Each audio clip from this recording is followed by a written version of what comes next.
Thanks for always finishing your lunch. Huh? I haven't been eating it. What? I've been throwing it away. I couldn't believe my ears. I get up early every morning to prepare his lunch, and it turns out he's been throwing it away. Why would you do that? It's my lunch. I can do what I want, right? I was heartbroken seeing my husband laugh as he said that. I lost faith in him as a person, and I decided to get back at him. I'll show him that I'm not always a submissive wife. Please marry me. Yes. 1 year after we started dating, I married my husband. We met at work. He was at the head office, and I was in the sales department. While we were dating, he always put me first, taking me to my favorite places and letting me eat my favorite foods. Every day, I felt happy thinking about the wonderful life that awaited us. But after we got married, his attitude changed drastically. He began to nitpick everything I did and made all the decisions himself. He became a controlling husband, and things gradually got worse. Recently, something truly unforgivable happened. Huh? What did you just say? I told you to start making lunch every day from tomorrow. Why? It's normal for a wife to make her husband's lunch, right? 3 years into our marriage, my husband suddenly insisted on this. I work too, and I'm busy in the mornings. Honestly, I don't want to take on more than I have to. We used to eat lunch separately, so why the sudden change? I was puzzled. I don't want meal preps. I want freshly made ones every morning. From that day on, I started getting up at 5 a.m. to make his lunch. Cooking was never my strong suit, and even simple tasks like making scrambled eggs took considerable time. Preparing all the side dishes for lunch in the morning was quite a challenge. This new routine left me with less sleep, and it was extremely tough. One night, seeing the empty lunchbox in the sink, I felt relieved, thinking, oh, he ate it all. From then on, I continued making his lunch every day, though he never expressed any feedback. Out of curiosity, I asked him one day, by the way, is there anything specific you want in your lunch? No, not really. I see. I thought you liked it since you always finish it. Ha! I haven't been eating it. What? I've been throwing it away. I couldn't believe my ears. I was baffled as to why he would throw away the lunch I got up early every morning to make. Why would you do that? Well, your cooking is bland. It doesn't make me want to eat. But I get up early and put a lot of effort into making it. Then make something that makes me want to eat. But you don't have to throw it away. You made it for me. I can do whatever I want with it. I was stunned. Why would he have me make lunch in the first place? When I asked him, he nonchalantly responded, because it's fun. He made me make lunch just so he could throw it away. I never thought he would do such a thing. I was so heartbroken that I cried myself to sleep that night and didn't make his lunch the next day. My husband got furious. I saw no point in preparing his lunch knowing he wouldn't eat it. But if I snapped back, I knew he would throw a temper. So I decided to fix his lunch again starting the next day, even though it was going to be thrown away anyway. Feeling more and more hollow each day as I made his lunch, I gradually began to prepare fewer items. You've been slacking off recently, haven't you? Do you think I wouldn't notice? I'm sorry, but if you're not going to eat it, it's the variety of food that makes me feel refreshed when I throw it away. Don't you get it? I don't understand at all. Due to my lack of sleep every day, I was so exhausted that I started making mistakes at work. That's when I heard a troubling rumor. Apparently, my husband had been bad-mouthing me. When I asked a colleague who had been on a business trip to our headquarters for details, he said my husband was calling me a useless wife and saying things like, she can't do anything without me. She has no will of her own. It was bad enough to know he was saying these things behind my back, but hearing it confirmed, I couldn't just sit back and take it. Over the weekend, I decided to confirm the truth and asked a close friend who works at the headquarters. Mickey, I've heard it too. Really? Yeah, your husband is pretty harsh on women. I don't know if it's because he's good at his job, but he seems to think women should only be assigned to make photocopies or something. No way, he wasn't like that before we got married. Did you do something? It's the other way around. I'm the one being treated poorly. How's he treating you? I explained to Mickey about him throwing away my lunch. As she listened, she became visibly angry, wrapping me in a tight hug as tears welled in her eyes. You've been so patient. I can't imagine how tough it must have been. Why are you crying, Mickey? I'm crying for you, you fool. But this is unacceptable. He needs to learn his lesson. That's true. He's really wronged you. Have you thought about getting a divorce?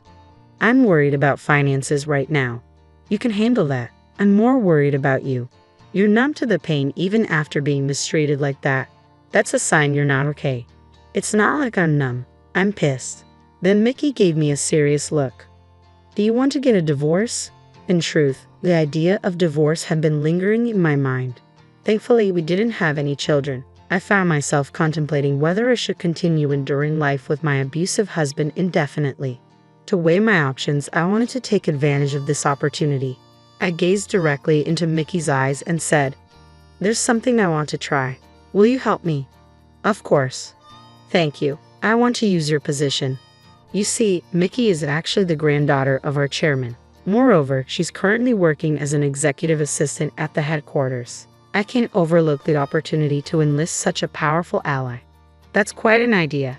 I see where you're going with this. I'm starting to look forward to it. If this goes well, I can make my husband feel ashamed of himself. The following Monday, as usual, I handed my husband his lunch. "Do you have time tonight?" "What's this about all of a sudden?" "You know Mickey, my friend who works as an executive assistant." "Yeah, what about her?" "Mickey says she'd really like to invite us to dinner. Apparently, the chairman will also be there." "The chairman? He wants to show appreciation for his hard-working employees. If it's a request from the chairman, I can't refuse." "All right." I thought he would be suspicious, but surprisingly, he agreed quite easily. Perhaps he was pleased with the thought of being invited by the chairman. With that, everything fell into place. After work, I met up with my husband and confirmed once again that he had thrown away his lunch. Then we went to the restaurant specified by Mickey for dinner with the chairman. My husband seemed pleased with the fancy place and began to boast about his competence. Today, I finished my work early and helped my colleagues. You know, being reliable is hard work when you're this good at your job. Is that so? The chairman's granddaughter is beautiful and she's an executive assistant, so I bet she's good at her job too. I'm just doing my job like everyone else. You don't need to be so humble. You're far different from my wife. He got on my nerves a bit, but the chairman moved on to the main topic. You get a packed lunch from your wife every day, don't you? Yes, she does work hard on that. What a wonderful thing, a lovingly prepared lunch from your wife. But it's the same thing every day. I'd like something extravagant once in a while. That's not something you should expect from your wife. Really, don't you, as a chairman, get extravagant lunches? I prefer something simple. It's an everyday thing, after all. Oh, you're just joking. You've even arranged for us to eat in such a wonderful place today. My husband's attitude was completely different from usual. He must have been trying to put on a good show in front of the chairman. I watched nervously, unsure of how it would unfold. So, you don't cook? The chairman asked. Cook? No, that's women's work. I don't think that's the case nowadays. I think it's normal for men to work outside the home and for women to take care of the home. We both work, but ideally I'd like my wife to stay at home. Really? Men are breadwinners and women are homemakers. That's how it's supposed to be. That's a rather old-fashioned way of thinking. Really? I think all men in the world would think the same way. Despite the increase in women's participation in society, they end up taking maternity leave or quitting their job. In the end, it's men who run society, and it's the same in our company as well. Don't you agree, Mr. Chairman? That was the first time I heard such a thing, but he should know that we can't live on his income alone. He was spouting derogatory comments about women, but the chairman avoided addressing them and continued the conversation. What do you think of men who cook? He asked. They're feminine. I've heard it's becoming more common, but I don't understand it. What if I told you that I enjoy cooking? Would you think I'm feminine? Ha! And what if I told you that I, not your wife, made today's lunch? What would you do? You're kidding, right? You could feel the chairman's anger seeping through his words, and it's understandable because his handmade lunch was thrown away. Hey, what's this about? What do you mean? What you said yourself. You didn't eat your lunch today, right? The plan that Mickey and I hatched involved getting some help from the chairman, who had recently taken up cooking as a hobby. Yesterday, the chairman had kindly given us some of his homemade dishes, which I repackaged and handed over to my husband this morning. You set me up. It was far different from what I usually cook. Anyone could tell at a glance. My husband, who must have thrown it away without checking, was momentarily at a loss for words. Watching this, Mickey spoke up. Aren't you more concerned about the terrible things you're doing? What terrible things? It's strange to throw away food every day without even eating it. That's right, it's the worst to just throw away something someone else has made for you without any appreciation. Well, if I had known it was made by you, sir, I wouldn't have thrown it away. My husband was trying to hastily backtrack, looking pale at the chairman's words. So you wouldn't throw away the lunch I make, but it's okay for you to throw away the ones prepared by your wife? Well, she's no good of a wife. Can a husband do whatever he wants? That was my last straw. You are really the worst. What are you on about all of a sudden? Don't you realize how much your actions are hurting me? Huh? Why are you getting so worked up? I can't stand it anymore. I want a divorce. My husband stood looking perplexed. He glanced around the room, realizing he had no one to back him up, and began to panic. What are you talking about? How can you just say something like that out of the blue? It's not out of the blue. I've been thinking about it for a long time. Where did the kind man I married go? I was in love with you then. I don't love who you are now. As I conveyed my feelings, tears began to spill. I took out the divorce papers that I had put in my bag and placed them on the table. All you need to do is sign. I filled in the rest. You're serious. If this looks like a joke to you, you're more helpless than I thought. Do you think you can survive after a divorce? I'll be fine. I'll be getting alimony from you after all. What? Watching this scene, the chairman began to speak. You seem to have some prejudices against women. That's not what I mean.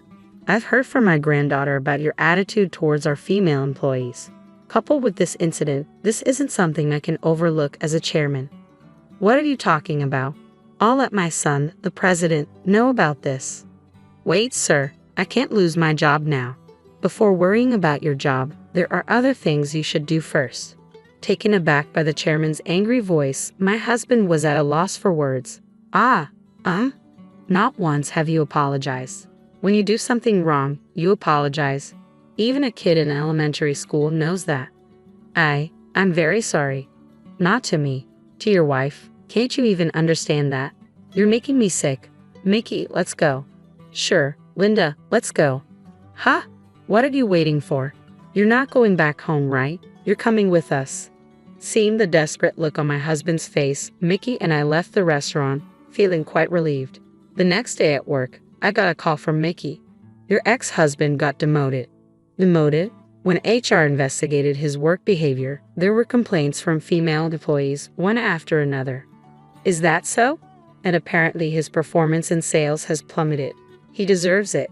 It seems that he was transferred to a sales branch in the countryside, where the women were quite formidable. At first, he seemed to resist and continued his tyrannical behavior, but the place was filled with tough women, like old-school matriarchs.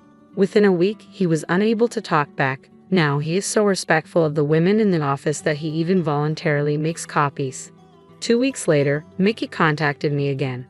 I was issued a notice of termination and was told that I would be transferred to work at the head office in a secretary position. What does this mean?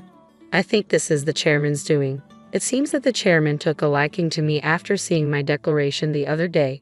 So, he spoke with the president to allow me to work as a trainee secretary with Mickey. Oh, and there's a message from Grandpa. What? He said we're going to have a dinner party once a month, where you'll eat his homemade food. This is an order coming from him as a chairman. What? The chairman's gonna cook for me? He apparently wants to treat you. He even mentioned taking cooking classes. Later, the divorce was finalized successfully. I was able to receive my desired amount of alimony, which was $20,000. I lost a husband but gained a new friend. I'm happy. From now on, I plan to have my chairman teach me how to cook delicious meals for myself. Working in the high-end furniture game, you meet all sorts. But Jake? He was something else. Every Thursday, like clockwork, he'd stroll into the showroom with a coffee in hand and a lopsided grin that said he owned the place, even though he never bought squat. I remember the first time he walked in. I was arranging a display of Italian leather sofas, real pricey stuff. He sauntered over, his eyes scanning the price tags, but not in the way most folks do. Hey there, he started, leaning too close to a lamp that cost more than most people's rent. What's the story with this one? Looks comfy enough to sleep on forever. I smirked, stepping in before he could test that theory. It's handcrafted. Top of the line. But yeah, definitely not for napping. Jake chuckled, running a hand through his messy hair. Guess I'll have to keep my shoes off then. We chatted, mostly him asking about the furniture, me trying to gauge if he was serious about buying anything. Turns out, he wasn't.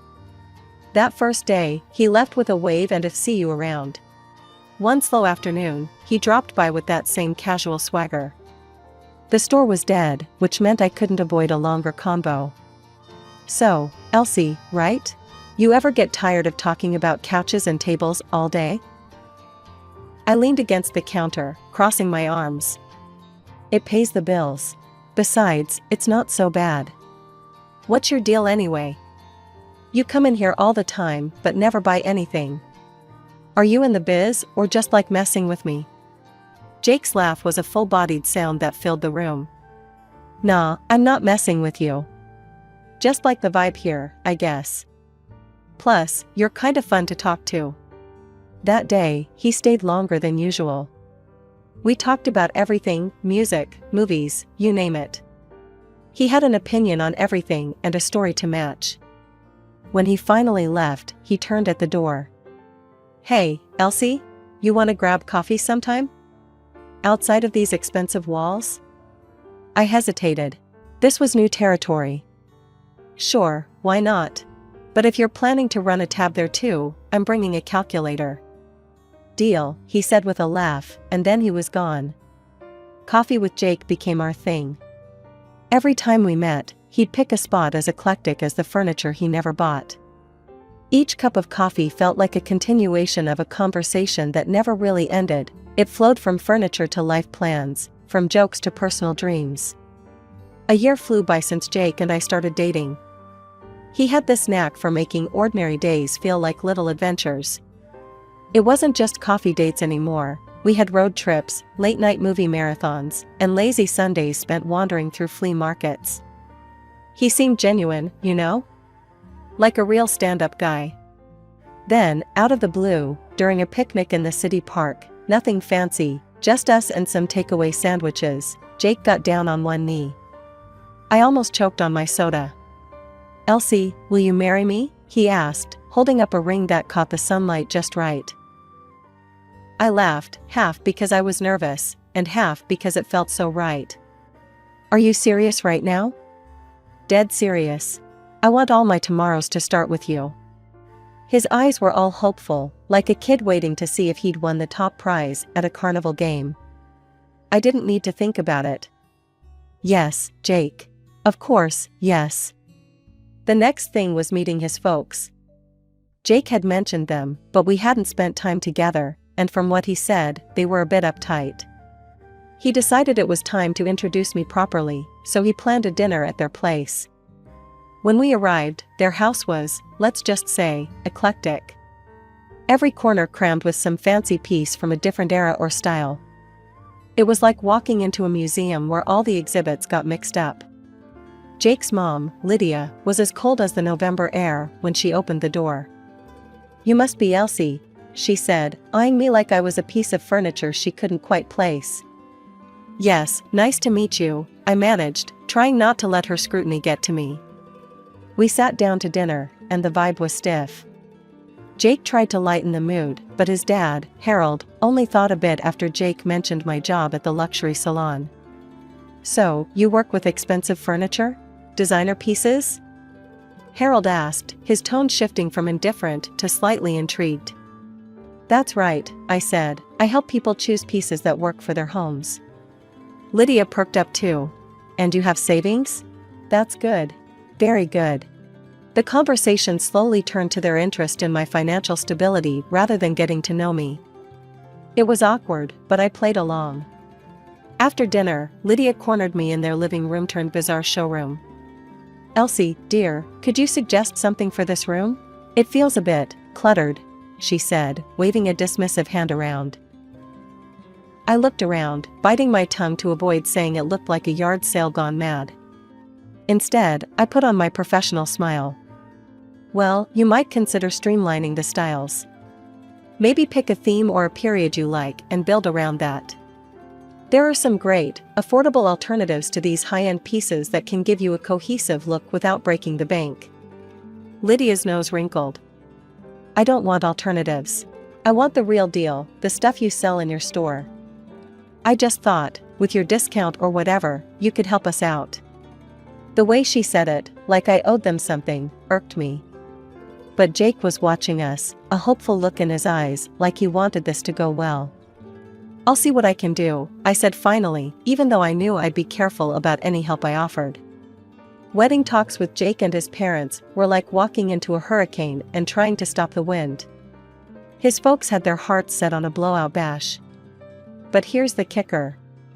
Lydia, with her taste for the finer things, dropped this gem during dinner one night. Women always dream of big weddings, so they should foot the bill, right? Her smirk told me she wasn't just throwing ideas around. She meant it. I nearly choked on my water.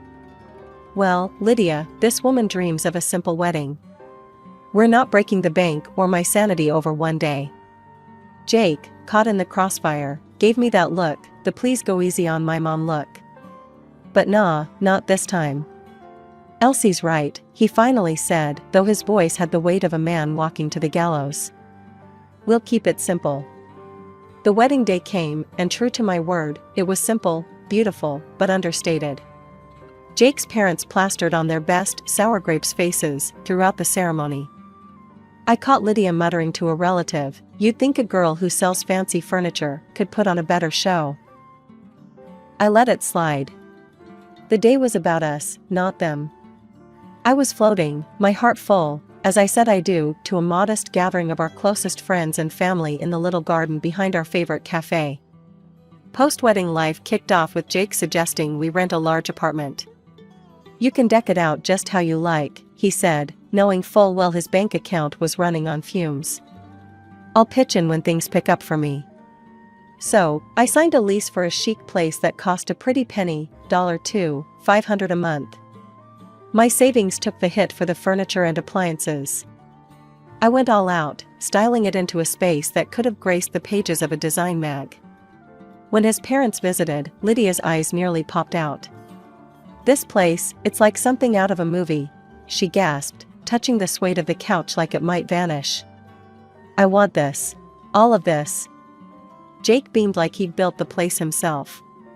Elsie has an eye for style, he boasted to his friends over drinks one evening, the apartment serving as the perfect backdrop for his tall tales of taste. But the bills? All mine. Rent checks, furniture receipts, you name it. My bank account knew the truth, even if Jake was playing the part of the man of the house. One particularly sharp memory was when Lydia pulled me aside during one of their visits, her voice a mix of honey and vinegar. Elsie, darling, maybe you could help us do the same with our place? Since you're so good with money and all. The way she said it, like I was some kind of cash wizard, it almost made me laugh. Almost. Lydia, decorating's one thing, but managing money's another. You start with a budget, something realistic. Her face fell. Clearly, budget was a dirty word in her book. But I wasn't about to school my mother-in-law on finances on top of everything else. The grind at the luxury furniture salon paid off. After months of hustling, the bosses noticed, and bam, promotion landed in my lap. They shuffled me over to the wholesale department, a whole new game with bigger clients and bulk deals. The team there was tight-knit, but they welcomed me with open arms. One person, in particular, made the transition smoother, my new boss, Sarah. She was around my age, sharp as a tack, and had an eye for design that even I admired. We clicked right off the bat, swapping stories about nightmare clients and dream projects over coffee breaks. One evening, back at our plush apartment that I'd decked out from my own pocket, I mentioned Sarah to Jake over dinner. She's got this killer instinct for deals, you know? Closed two just this week that everyone thought were dead in the water, I said, passing him the salt. Jake, munching on his spaghetti, looked intrigued. Sounds like a powerhouse. We should have her over for dinner, show off some of your handiwork here. Might be good for your career, huh? So, we invited Sarah over the following weekend. I spent the day tidying up, while Jake decided he was Gordon Ramsay. The menu was his doing: roast chicken, garlic mashed potatoes, and green beans, fancy, but not too over the top. Sarah arrived on time, her eyes widening as she stepped into the living room. "Wow, Elsie, this place is incredible. You did all this?" "All her," Jake chimed in, leading her on a tour.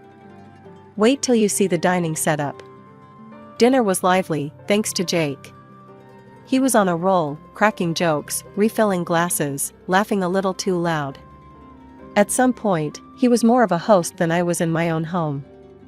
I caught him a few times, being extra attentive to Sarah, laughing a touch too heartily at her jokes, which were funny but not that funny.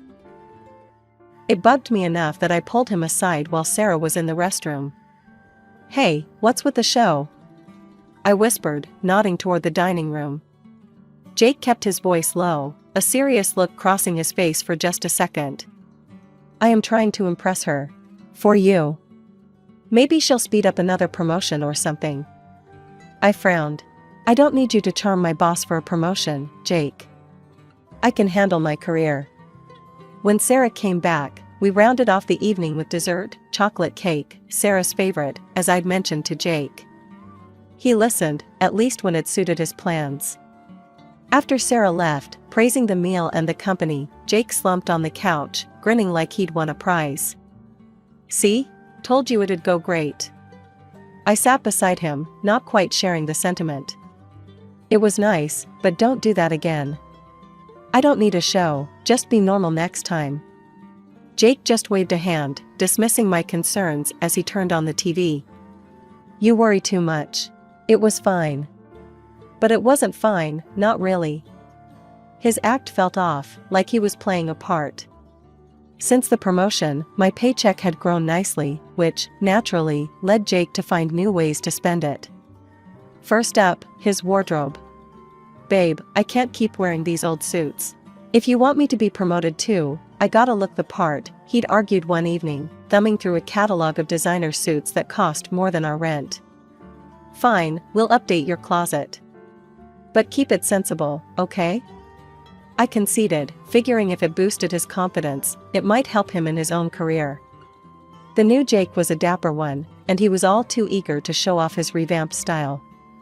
Not long after the wardrobe overhaul, he had another idea. How about dinner out with Sarah again? Could be fun, right? It sounded harmless enough, so I agreed. The night was a success, full of laughter and pricey wine. At the end of the evening, when the check came, Jake made a show of grabbing it. "Let me get that for you," he told Sarah with a flourish. She smiled, a bit awkwardly. "Oh, you don't have to, but thank you, Jake." Then, with his hand on the leather folder, he leaned in close to me. "Babe, can you cover this? Just play along." Puzzled and slightly annoyed, I nodded, slipping my card to the waiter while Sarah was distracted. Jake was beaming like he'd just closed a major deal, and I couldn't help but feel like I was being played in my own life. This pattern didn't stop. Dinners turned into weekend getaways, which Jake insisted on initiating, and I unwittingly financed. He'd tell Sarah, "Don't worry about the cost, we've got it," while winking at me across the room. It was during one such trip, a luxurious beach resort stay, that I hit my breaking point. As I signed yet another exorbitant bill, Jake clapped me on the back. "Isn't this great? Sarah's having a wonderful time. Good for your career, this." That night, in our hotel room, I confronted him. "Jake, I can't keep this up. These trips, these dinners. It's too much. We're supposed to be a team, but I feel like your bank more than your wife." Jake's face darkened, his voice cold and sharp. "I'm doing this for you, for us. If you can't see that, maybe you should just enjoy it alone. I'm busting my ass here trying to help your career." After that, things changed. Jake started staying late at work, or at least that's what he said. Sudden meetings, unexpected calls, it became his new normal. I was sad, sure, but also furious. I wasn't going to be his meal ticket anymore. The joy of our dinners and trips had soured, turning into a reminder of how much I was losing, not just money, but a partner I thought I knew. The call from Sarah to come to her office immediately sent a cold wave of anxiety through me. What could it be? My mind raced with every possible mistake I might have made, every deadline, every email. I knocked on her office door, my heart hammering in my chest, and stepped inside. Sarah was sitting behind her desk, her expression serious, the usual warmth absent. My gaze fell on an alarming number of bouquets and unopened gift boxes piled in one corner. "Elsie, please, have a seat," she gestured to the chair across from her. "We need to talk about something important." Her tone was so grave it made my stomach turn. I sat down, clutching my hands in my lap, preparing for the worst. Sarah sighed, her eyes meeting mine with a mixture of concern and discomfort. "It's about Jake," she started, and my heart sank. "His behavior has been, well, inappropriate." I blinked, confused. "Inappropriate how?" She gestured to the gifts. "He's been sending these. Flowers, jewelry, even designer clothes.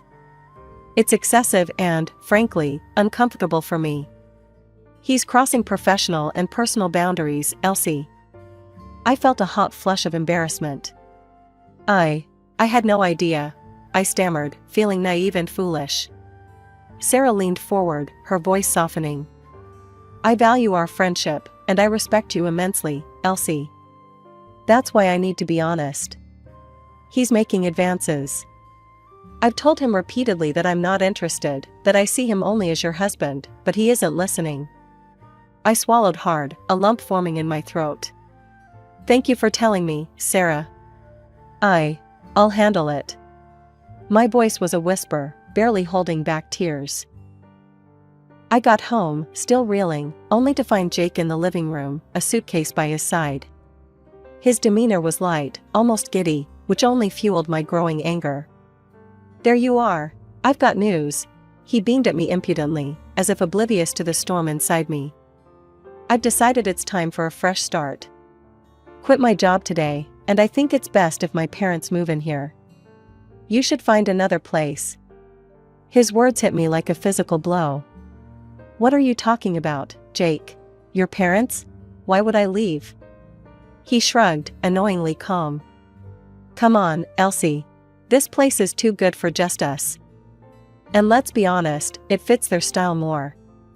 Plus, you can afford another spot, no big deal, right?" I stared at him, disbelief and anger intertwining. "No big deal? You cheat, you lie, you spend my money, and now you kick me out?" "Whoa, cheat? What are you on about?" His feigned ignorance was infuriating. "Don't play dumb, Jake. Sarah told me everything, the gifts, the advances. How could you?" My voice cracked, tears threatening to spill. Jake's face hardened. "So what? She's richer and more promising than you, so I just want to get a better life. Just pack up and go, Elsie." His words were a dagger, cutting through any remaining ties of affection I had for him. That night, I lay in the spare bedroom, the reality of my crumbling marriage suffocating me. Jake's betrayal was clear, his intentions laid bare. By morning, I knew what I had to do. The next morning, I had found a new apartment online, a smaller, quieter place that felt like a fresh start. I signed the lease electronically and called the movers, all before Jake had even stirred from his sleep. As the movers started arriving, I was methodically showing them around, pointing out what to take. I'd gathered all the receipts and proofs of purchase for the furniture, my furniture, that I'd paid for with my hard-earned money. I was ready, determined. Jake stumbled out of the bedroom, bleary-eyed and confused as he saw the movers loading up boxes. "What's going on, Elsie? Why are you taking the furniture?" I held up the folder stuffed with receipts. "Because it's mine. I bought it, I paid for it, and it's coming with me. Any questions?" He opened his mouth, then closed it, the reality hitting him as his eyes swept over the evidence in my hands. Just then, his parents burst through the door. His mother, Lydia, took one look at the scene, movers carrying out chairs and tables, and she lost it. "Stop. Stop right now. Put my furniture back." The movers paused, looking unsure. I nodded firmly at them. "Keep going, guys. It's all documented. Lydia was frantic, her voice rising in panic as she turned to Jake. How are we supposed to live here without any furniture? What are we going to do? I couldn't help but laugh. Oh, don't worry, Lydia. I'm sure Jake's new girlfriend will furnish your lives splendidly, I said, the sarcasm dripping from every word. His mother looked at him hopefully, her eyes darting back and forth between the emptying apartment and her son. And your little boss is going to buy us all this? Is she going to take care of us now? I shook my head, almost in disbelief at their audacity. Actually, I spoke to her yesterday. She wants nothing to do with you or Jake. She's sending back every ridiculous gift he bought. The look on Jake's face was priceless, a mix of shock, embarrassment, and a realization that his schemes were crumbling around him. Lydia's wrath turned to her son as she poked him hard in the chest. You fool. We could have had a good life here with Elsie supporting us, and you ruined it. Jake's desperation was palpable as he turned to me, his voice shaky. Elsie, please, don't do this. We can fix it. We can start over. I handed him an envelope, the divorce papers I had prepared. This is the only thing left to start over. My lawyer will call you. As I walked out of the apartment, I didn't look back. I was leaving behind more than just a bad marriage and a duplicitous husband. I was leaving behind the old Elsie who tolerated far too much. Settling into my new apartment was like breathing fresh air after being submerged underwater for too long. The place wasn't as large as the last, but every square inch of it was mine, truly mine. I threw myself into decorating, picking pieces that weren't just stylish but spoke to my newfound independence. I went for bold colors this time, vibrant blues and emerald greens, each room a testament to starting over. Meanwhile, Jake and his parents weren't faring so well. Last I heard, they couldn't keep up with the $2,500 rent without my paycheck and had to downsize dramatically. They ended up in a cramped, run-down place on the other side of town. Jake refused to settle for a regular job. He bounced around, looking for another golden ticket, while his mom, Lydia, had no choice but to get a retail job. Their palace built on expectations had crumbled, and from what snippets I caught through mutual friends, so had their tolerance for each other. Then, one afternoon as I was setting up a new art piece in the living room, my phone rang. The sweet, sugary tone of Lydia's voice oozed through the speaker when I answered. Elsie, darling, it's Lydia. How have you been? We've all missed you so much over here. I almost dropped the phone, half laughing, half in disbelief. Missed me, Lydia, or my paycheck? Let me guess, you want me to come back? To what? Watch Jake chase dreams while I foot the bill. No thanks, Lydia. You don't understand, Elsie, we're family. She tried again, her voice now a mix of desperation and saccharine. Family? I scoffed. Family doesn't use each other, Lydia. You should try supporting yourselves for a change. Before she could respond, I hung up and blocked the number. That part of my life was closed, sealed, and good riddance to it. In contrast to the chaos that was my past life, my career was flourishing. Sarah and I had grown closer, her respect for me solidifying after I handled the personal turmoil with as much grace as I could muster. She hinted last week that another promotion was on the horizon, something that would put me even more in control of my professional path. It was like the universe rewarding me for all the hardships. One evening, sitting in my newly decorated living room, I reflected on everything that had happened. The apartment looked incredible, a true reflection of my style and spirit. I had new friends coming over that night, colleagues who appreciated me for my skills and company, not for what my bank account could do for them. The doorbell rang, pulling me from my thoughts.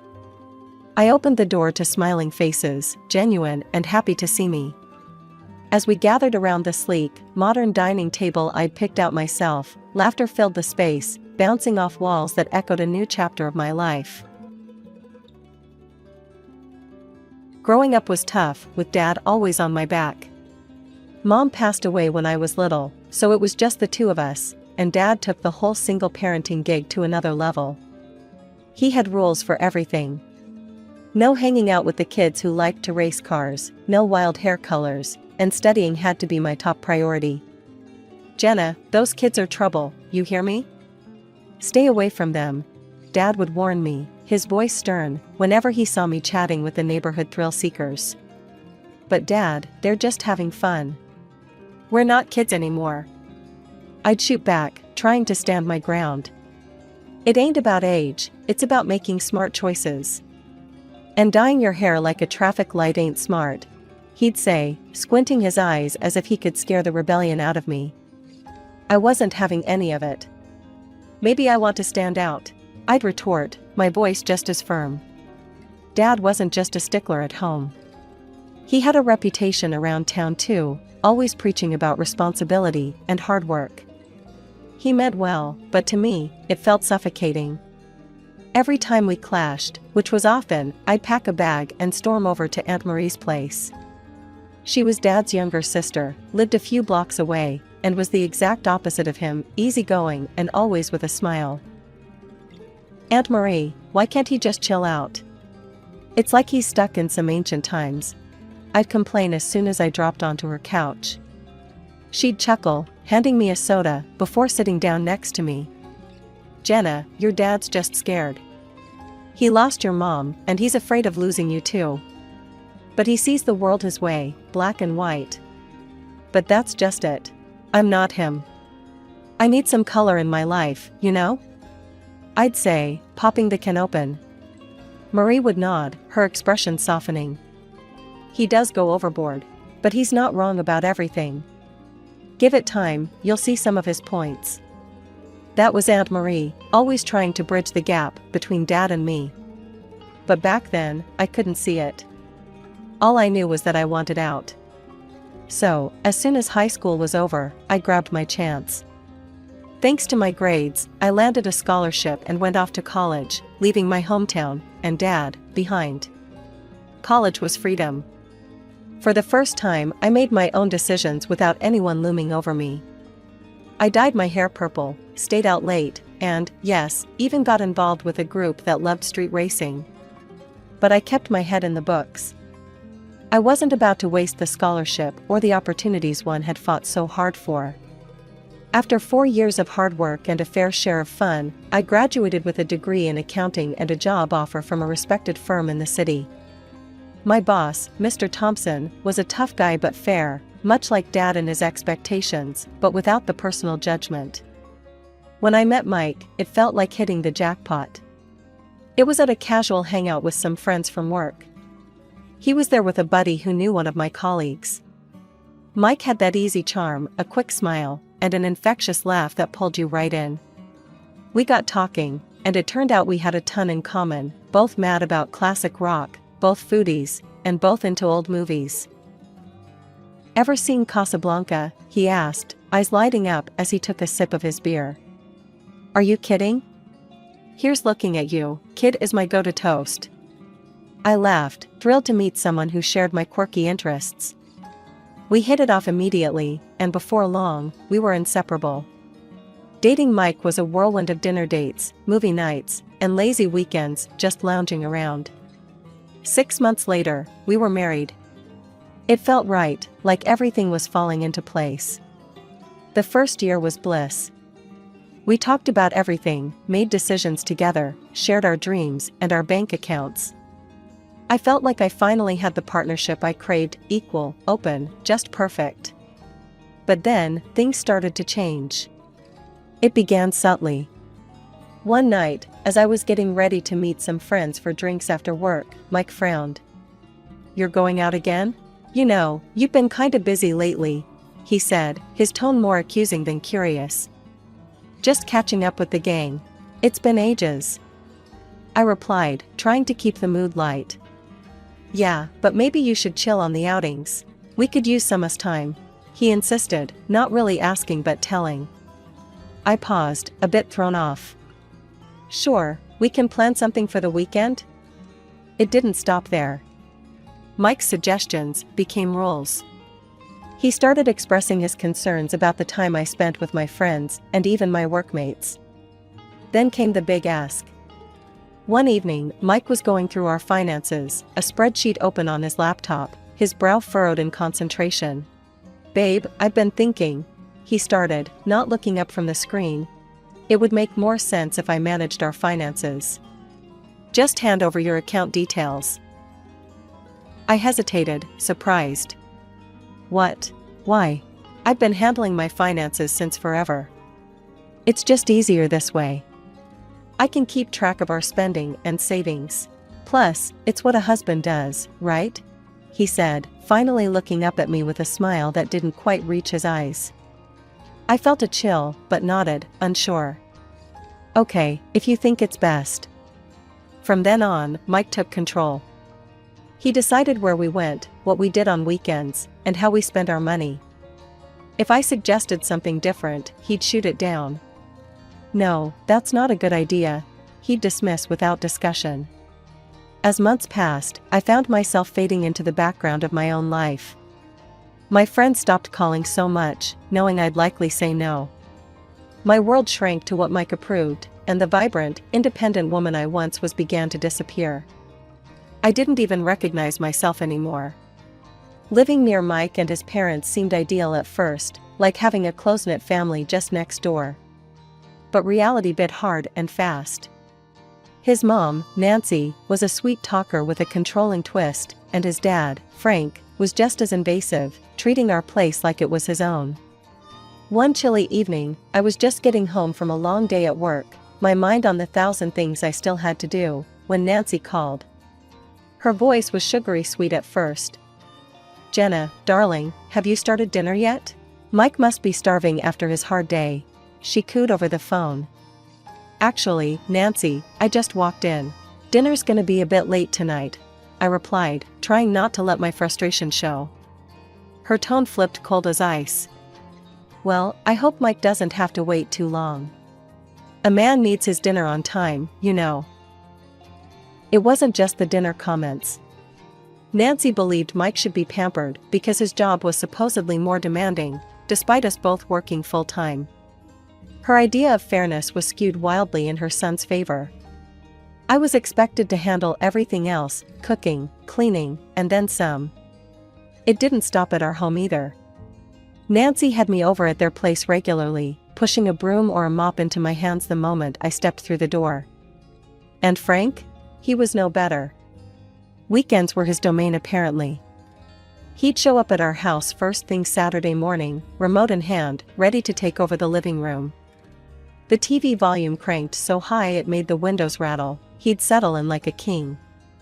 "Jenna, where's the beer? I thought you'd have stocked up for the weekend," Frank would bellow from his makeshift throne. "It's in the fridge, Frank," I'd call out, trying to hide my annoyance. Frank would grumble something under his breath about kids these days as he raided the refrigerator, leaving a trail of crumbs and empty bottles in his wake. Mike never said a word against it, always shrugging off my complaints. It was exhausting. Between my job, keeping our home, and catering to the whims of my in-laws, I was stretched thin. I began to lose pieces of myself, my time, and my sanity to their endless demands. Things at work took a sharp turn when my company decided to absorb a smaller firm.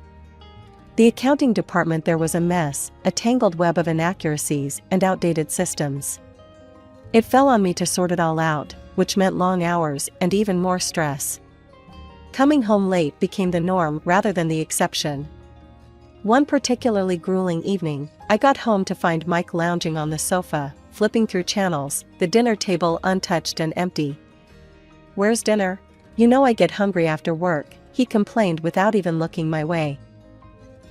I dropped my bag, my patience worn thin. "Mike, you know what's been going on at work. You were here first, why couldn't you have made something?" He laughed, a harsh, mocking sound that filled the room. "Me, cook dinner? That's women's work, Jenna. I'm not about to start playing house husband." I felt a surge of anger. We agreed, before we got married, there'd be no men's or women's jobs. "We're supposed to be in this together," I shot back, my voice rising. Mike's face darkened, and he stood up abruptly. "I don't have time for this nonsense," he snapped, grabbing his keys off the counter. "Where are you going?" I demanded, but he was already heading for the door. Out. Away from this. He threw over his shoulder and then he was gone. He disappeared for days. No calls, no texts, just silence. I was left alone, wrestling with my escalating workload and the crumbling facade of my marriage. When he finally came back, he acted as if nothing had happened, ignoring the strain and tension between us. Around that time, I received some good news at work. My efforts hadn't gone unnoticed, and I was promoted with a significant salary increase. I was over the moon until I shared it with Mike. "That's great, babe," he said, a too quick smile flashing across his face. "Guess what? I'll quit in a week. No point in working now that you're making enough for both of us." I stared at him, stunned. "What? Mike, we need to discuss this together?"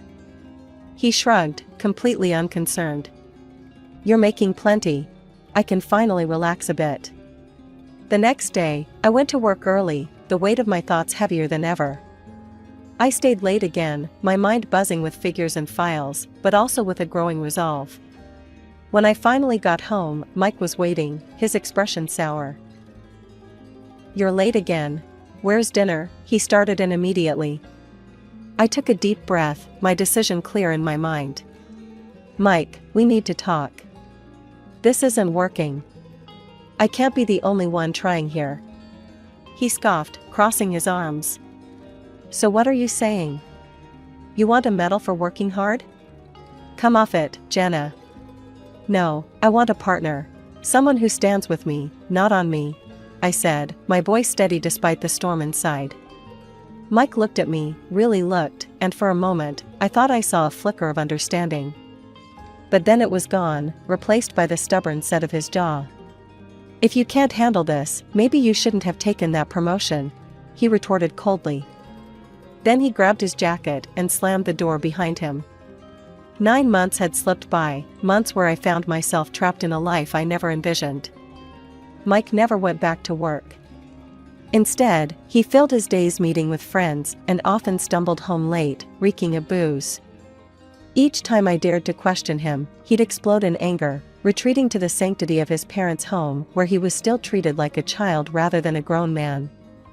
"You're being too hard on him, Jenna. You should be supporting your husband, not tearing him down." Nancy, his mother, would screech over the phone whenever he ran off to them. "I'm supporting the whole family, Nancy. What more do you want from me?" I'd shoot back, my patience worn to nothing. It wasn't just supporting Mike, his parents had grown dependent on me too. Small amounts of money were frequently requested, money for groceries, money for bills. It seemed their hands were always outstretched, waiting for me to fill them. Her only response was to hang up, leaving me fuming and helpless. One day, amidst this ongoing storm, I received a call that shattered the uneasy calm. Aunt Marie's voice was soft but strained as she relayed the news of Dad's passing. My world stopped. The last time we spoke, we had argued, silly things, youthful pride clashing with his rigid ways. I never got the chance to make peace. "Can you come with me to the funeral?" I asked Mike, a desperate plea for some semblance of support. He barely glanced up from the TV. "Nah, I can't handle funerals. You go handle it," he muttered, dismissing my need with a wave of his hand. So, I went alone. The funeral was a blur, faces of family and friends I hadn't seen in years, all mourning the man who raised me alone. But it was after, while sitting in Dad's lawyer's office, that reality hit hard. Dad had left me everything, his house and savings, a total of $250,000. Tears streamed down my face as I realized, despite our differences, Dad had been preparing me for a future, perhaps knowing I'd need a way out someday. That night, in the quiet of my childhood home, I thumbed through old photo albums. Pictures of me in rebellious outfits, with bright hair and brighter smiles, all screamed of a girl who dreamed of freedom. I had traded those dreams for security, only to end up more caged than ever. As dawn broke, clarity came with it. It was time for a change, a big one. The money and the house, it wasn't just an inheritance, it was my ticket to a new life, a chance to rediscover the fierce girl who once believed she could conquer the world. I need to do this, not just for me, but for the woman Dad believed I could be, I whispered to myself, a vow in the still morning air. When I walked through the door of what used to be our shared home, the air was thick with expectation. Mike and his parents were already waiting, like vultures perched for the kill. Their eyes lit up with a mix of greed and curiosity as they spotted me. "So, Jenna, how much did old Hal leave you?" Mike asked, his voice dripping with feigned concern. I hesitated, clutching the documents a little tighter. Before I could reply, Mike snatched the papers right from my hands. As he scanned the figures, a triumphant grin spread across his face. $250,000, he exclaimed, turning to his parents, who immediately began to buzz with excitement. His mother, Nancy, clapped her hands together. "Oh, that will cover a lovely vacation for us all. How about Italy? Or maybe a cruise?" Frank was already nodding in agreement. "And we need new furniture. Something nice, something grand," he chimed in. Mike, not to be outdone in the dreaming, banged his fist on the table. "It's settled then. I'm getting a new car. It's about time I rode in style." I stood there, stunned into silence for a moment, as they carried on, planning as if I wasn't even in the room. Gathering my courage, I finally spoke up. "Listen up, all of you. This is my inheritance, not yours. I decide how it's spent, not you," I said, my voice firm, louder than I felt. Mike whirled on me, his face twisted in anger. "You think you're in charge here? Keep talking like that, and I'll divorce you so fast it'll make your head spin." His threat hung in the air, but before I could respond, Nancy grabbed me by the shoulders and shoved me towards the door. "Think about how you're acting, Jenna. You're too arrogant. Maybe a night outside will cool you off," she hissed, her voice venomous. I stumbled out the door, the shock of the physical and emotional assault numbing my senses. For a moment, I stood there, bewildered by the audacity of their entitlement. But then, almost unexpectedly, a laugh bubbled up from within me. It started small, but grew in volume, echoing into the quiet street. I felt a weight lift off my shoulders, a strange, exhilarating freedom. With nowhere else to go, I drove back to my father's house. The familiar walls welcomed me like an old friend. That night, the reality of my situation began to sink in, and a plan started to form. First thing in the morning, I picked up the phone and dialed my office. "Hey, it's Jenna. I need to ask for a couple of weeks off, personal leave. I've got some things to sort out," I explained when my boss, Mr. Thompson, answered. "Jenna, take all the time you need. I've noticed you've been off your game a bit lately. Whatever it is, sort it out. We'll manage here," Mr. Thompson replied, his voice kind and understanding. "Thanks, Mr. T. I appreciate it more than you know," I said, grateful for his support. Hanging up, I felt the first real peace in a long while. The next steps were clear. I needed to legally separate myself and my finances from Mike and his parasitic hold on my life. I knew it wouldn't be easy, but for the first time in a long time, I was ready to fight back.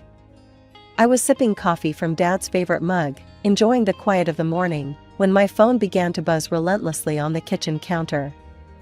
At first, I ignored it, savoring the peace and the slight amusement at the thought that Mike and his parents were probably scheming about my inheritance. But the phone wouldn't stop, it was like it had a life of its own. Finally, I picked up, bracing myself for the onslaught. "What is it, Mike?" I snapped, not in the mood for niceties. "Jenna, you need to give us access to the money. I can't get into the account." His voice was a mix of frustration and panic. I couldn't help but laugh, the sound sharp and clear. "That's because I've restricted access, Mike. You can't use my money anymore," I said, enjoying the moment of revelation. There was a pause, a silence filled with his disbelief. "You can't do that. We're married." "Not for long," I replied curtly and hung up. That should have been the end of it, but of course, it wasn't. That evening, just as I was settling down with a book, I heard the familiar sound of a car pulling up outside. Mike and his parents came storming up to the front door, their faces twisted with anger and desperation. They didn't even wait for me to invite them in. Nancy pushed past the doorway, her voice shrill. "You think you're clever, huh? Cutting us off like that?" Frank followed, his brow furrowed. "You're supposed to share what you have with your family."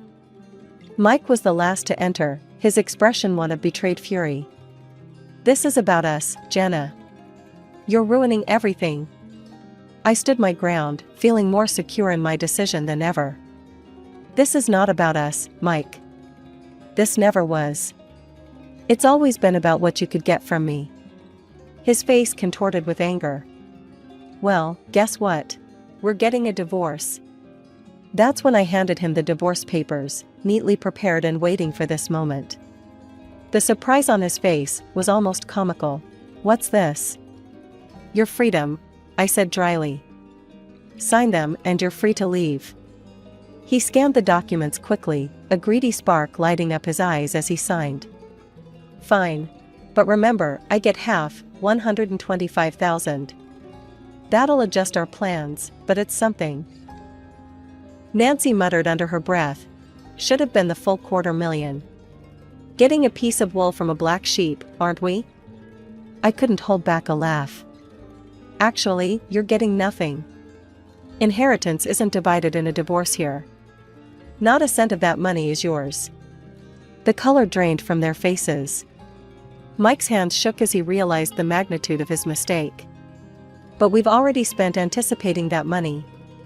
We went on vacation, bought things on credit." His voice faded as the reality of their financial blunder hit him. Nancy's eyes were wide with fear, and Frank looked like he was about to collapse. "This isn't my problem. You made your choices," I said, my voice cold but steady. "Now, if you don't leave, I'll call the police." The threat was enough. They stumbled out, a mix of shock and anger marking their defeat. As the door closed behind them, a profound sense of relief washed over me. They were out of my life, finally and completely. Selling Dad's house was tough, like closing the final chapter of my old life. I felt every pang of regret as I handed over the keys, but I knew it was the right move.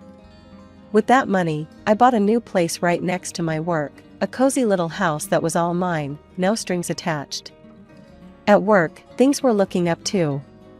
Mr. Thompson had been watching my progress closely, and one afternoon, he called me into his office.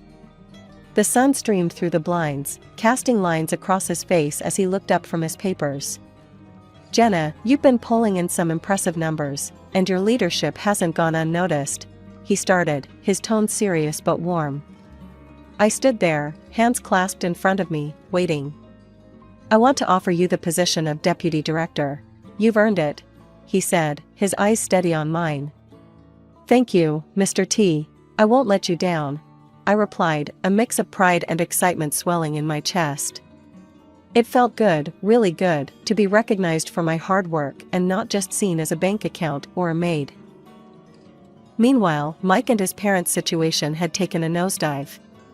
They were buried in debt after their reckless spending spree, hiding from creditors who weren't too pleased about unpaid bills. They had to sell their house, but even that wasn't enough to cover their debts. Last I heard, they were cramped in a small rented apartment, all of them working odd jobs, just to make ends meet. One evening, my phone rang, and Mike's name flashed on the screen. Curiosity got the better of me, and I answered. "Jenna, listen, I've been thinking a lot," he started, his voice shaky. "I made a mistake. A big one. I want to make things right. Maybe start over?" I couldn't help but laugh, not a joyful laugh, but one tinged with disbelief. "Start over? Mike, do you even hear yourself?" I know it sounds crazy, but I've changed, Jenna," he insisted, desperation clear in his voice. "Changed? Mike, you only call when you're out of money or options. You don't need a restart. You need a reality check," I shot back, my patience thin. And with that, I hung up.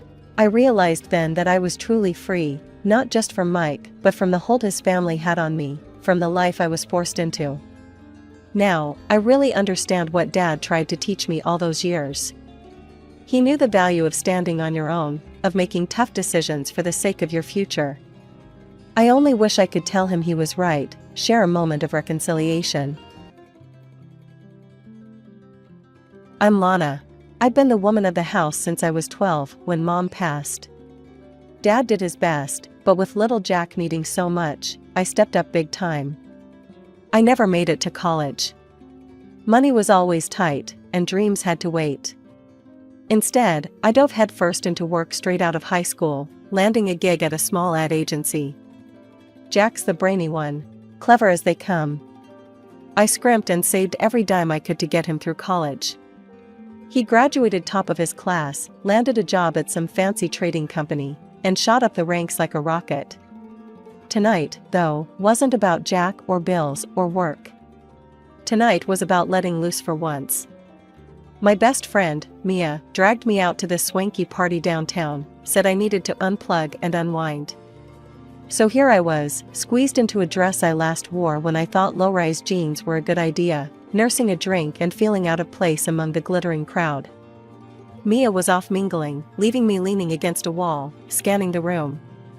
That's when I saw him, Lucas. He stood out, not just because he was ridiculously handsome, with that annoyingly perfect hair, but because he laughed like he meant it, eyes crinkling, head thrown back. Way out of my league, right? But life's funny sometimes. He caught me staring, smiled, and walked over. My heart did a weird flip. Hi, I'm Lucas.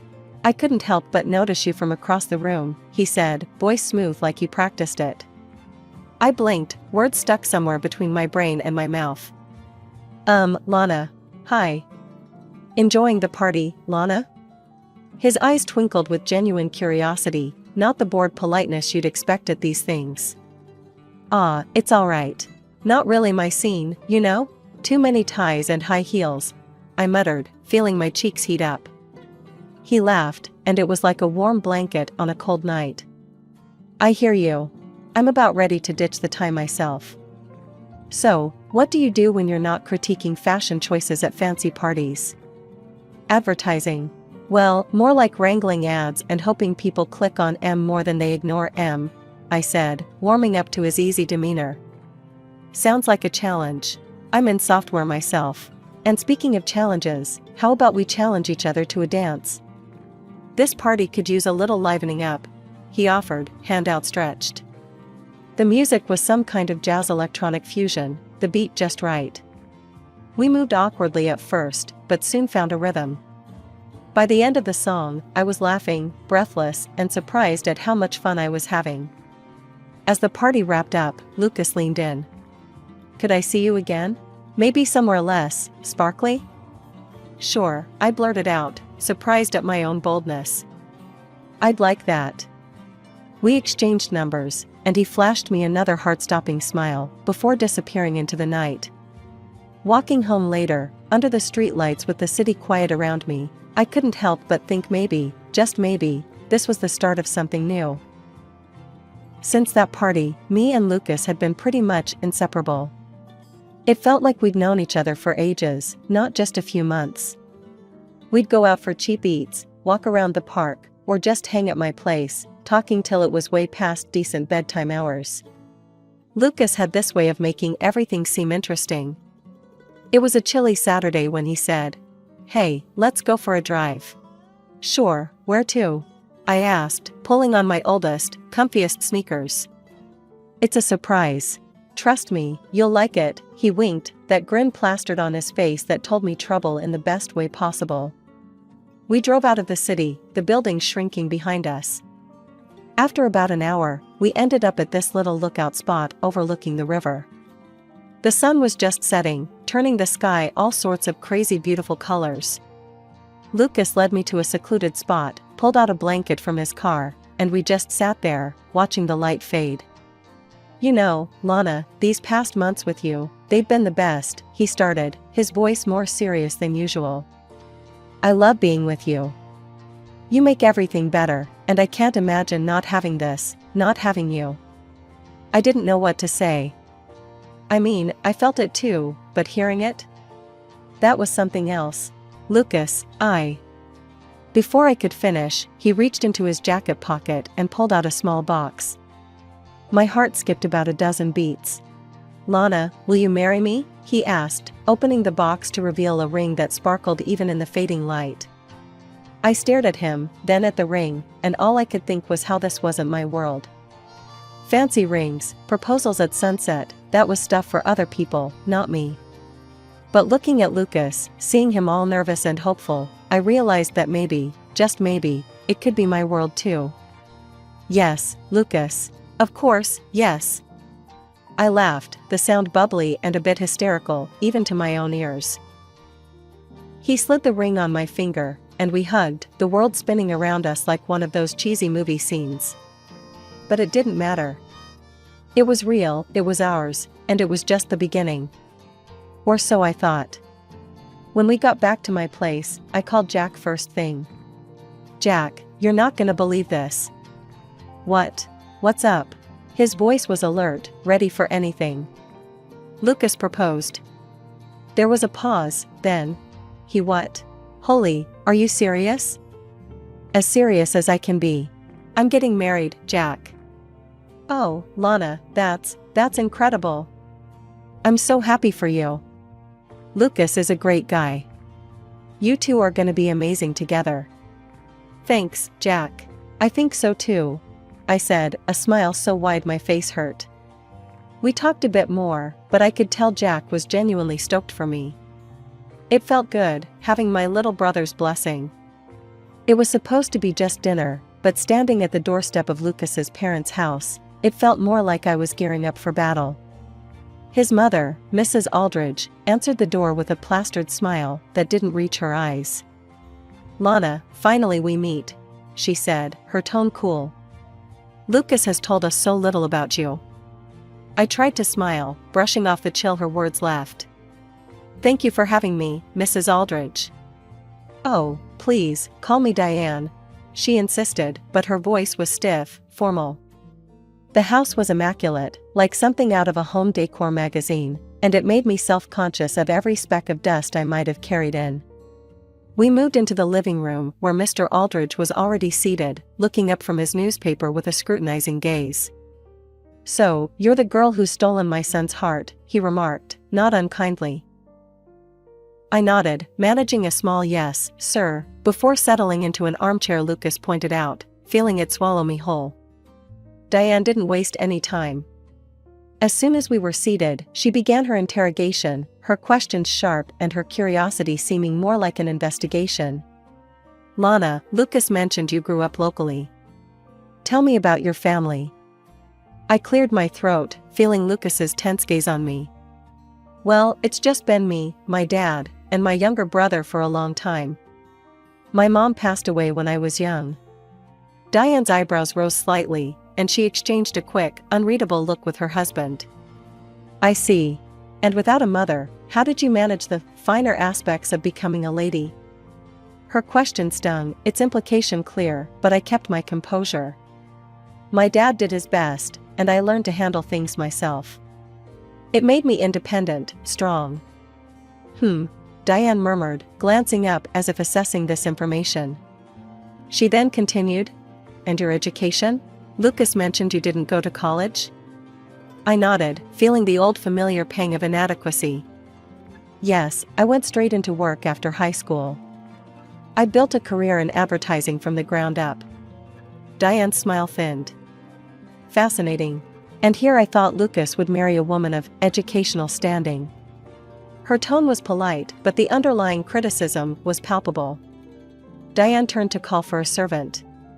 "A glass of water, please." She turned back to me, popping a pill into her mouth as soon as the water was handed to her. I sometimes need a little something to help me digest, surprises.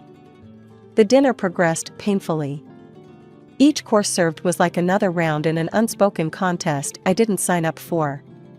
Lucas tried to change the topic to lighter subjects, but his attempts fell flat as his father suddenly dropped a bombshell. "Tell me, Lana," Mr. Aldridge said, his voice carrying across the table. "Is there perhaps another reason for this rushed engagement? You aren't expecting, are you?" My face heated up at the blunt question.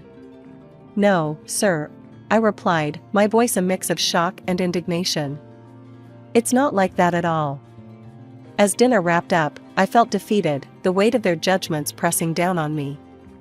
I looked to Lucas for support, but he was preoccupied, his attention more on his phone than the conversation.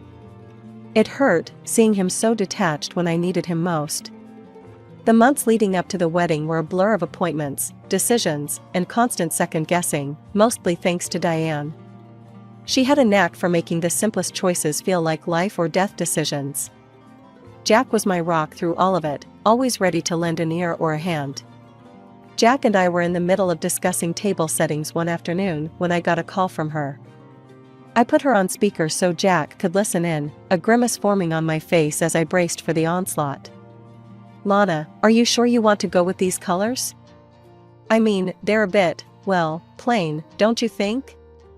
Diane's voice would always drip with a blend of disdain and false concern. "Diane, we thought these colors were neutral, elegant." I tried to defend our choice, but my voice wavered under her scrutinizing tone. "Darling, neutral is just another word for boring. Remember, this wedding isn't just about you, it's about our family too. We have a reputation to uphold," Diane responded sharply. Jack rolled his eyes, mouthing, "Here we go again," as he listened. Frustrated, I suggested, "What about adding some brighter accents? Maybe some red napkins? They could really pop against the white tablecloths." There was a pause on the line. "Red? Are you serious? That's the epitome of tacky, Lana. Red is so garish. It's completely out of the question." Diane shot down the idea instantly. Yet, just a week later, at a meeting with the venue's event coordinator, Diane did a complete 180. "You know what would really stand out? Red napkins, and oh, let's not forget red flower vases for each table," she exclaimed with a flourish, as if it were her idea all along. I sat there, stunned, exchanging a bewildered look with the coordinator who seemed just as confused. Jack, who had tagged along, snickered under his breath. "She's unbelievable. Did you not say last week that red was tacky?" I couldn't help but confront her as politely as I could manage. Diane waved a dismissive hand. "Oh, I meant it's tacky if not done properly. But I trust this lovely lady to handle it with class," she cooed at the coordinator, completely ignoring my input. Later, I vented to Lucas about his mother's contradictory and controlling behavior. "She's driving me insane, Lucas. It's like she's doing this on purpose. Last week, red was tacky, and now it's her brilliant idea?" Lucas sighed, rubbing the back of his neck. "Lana, that's just how they are. They're set in their ways. We can't change them. You know how my mom likes to take charge. Maybe it's easier if we just let her have this one." I was flabbergasted. "Easier for who, Lucas? This is our wedding, not just a party she's throwing." He didn't have an answer for that, just a shrug and a helpless look that said he was as caught in the middle as I felt. The morning of my wedding, the air buzzed with a mixture of excitement and nerves. I stood in front of the mirror, adjusting the delicate lace of my dress, the fabric falling perfectly just how I'd always imagined. My dad knocked gently on the door, poking his head in. "Ready, Lana?" he asked, his eyes misty. I took a deep breath, smoothing down my dress one last time. "As I'll ever be, Dad." He offered his arm, and I took it, feeling the weight of the moment settle over me. We walked together, the sound of our steps mingling with the soft music that filled the air. As we emerged, the sight of friends and family all turned to watch us approach filled me with a warmth I hadn't expected. My dad squeezed my hand as we walked, his presence a calming force. Approaching the altar, my heart skipped a beat, but not just from seeing Lucas waiting there. His mother, Diane, was dressed entirely in black, her outfit more suited to a funeral than a wedding, complete with a large hat covered by a black veil. It was a shock, a stark contrast to the sea of cheerful colors around her. I glanced at Lucas, searching for some sign of reaction, but he stood there, stoic and seemingly oblivious to the absurdity of his mother's attire. We reached the altar, and Dad handed me over to Lucas with a tearful smile. I hugged him tightly, whispering a thank you that caught in my throat as emotions threatened to spill over. The ceremony proceeded, and it came time for the speeches. I took a deep breath, turning to address the gathering, my hands shaking slightly as I held my notes. I want to start by thanking my dad, I began, my voice strong, despite the shaking. Dad, you raised Jack and me on your own, sacrificing so much to give us a life full of love and laughter. You taught us the value of hard work and the importance of sticking together. A murmur of agreement rippled through the crowd, and I saw Dad wiping away tears, his chest swelling with pride. I also want to thank Lucas's parents, Diane and Michael, for raising such a wonderful man, I continued, turning towards them with a respectful nod. Lucas is kind, intelligent, and caring, qualities that are a direct reflection of both of you. As I spoke these words, Diane's sobbing became louder, her cries theatrical as she lamented. Today is a day of mourning. I have lost my son to this unworthy woman. The crowd shifted uncomfortably, the tension thick in the air. Lucas, face flushing red, stepped up to speak next, his mother's sobs still echoing around us. I want to thank my parents for everything, Lucas began, his voice steady but his eyes avoiding mine. For your love, your guidance, and your unwavering support. As he continued, I felt a pang of hurt. He didn't mention my dad, not even a nod to his efforts or the bond we shared. Leaning closer, I whispered to Lucas, "You might want to thank my father too. It's only polite." Lucas barely glanced my way. His omission stung, a sharp reminder of the divides between our families, and the support I felt slipping away. A moment later, Diane, clad in her dark attire, rose from her seat with a flourish. The chatter around the room hushed as all eyes turned to her. She cleared her throat dramatically, holding up several sheets of paper. "I have something I must say to the bride," she announced, her voice piercing the tense silence. Everyone, including me, froze. It wasn't customary for the groom's mother to make such a speech, but there she was, stepping forward, a determined look in her eye. "Since meeting Lana," Diane began, her voice thick with emotion, "I have undergone considerable stress. The shock has been so severe that I've incurred expenses for psychological consultations and medication."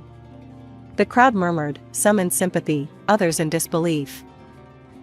She continued, "Therefore, I demand compensation for the emotional damage caused by this union."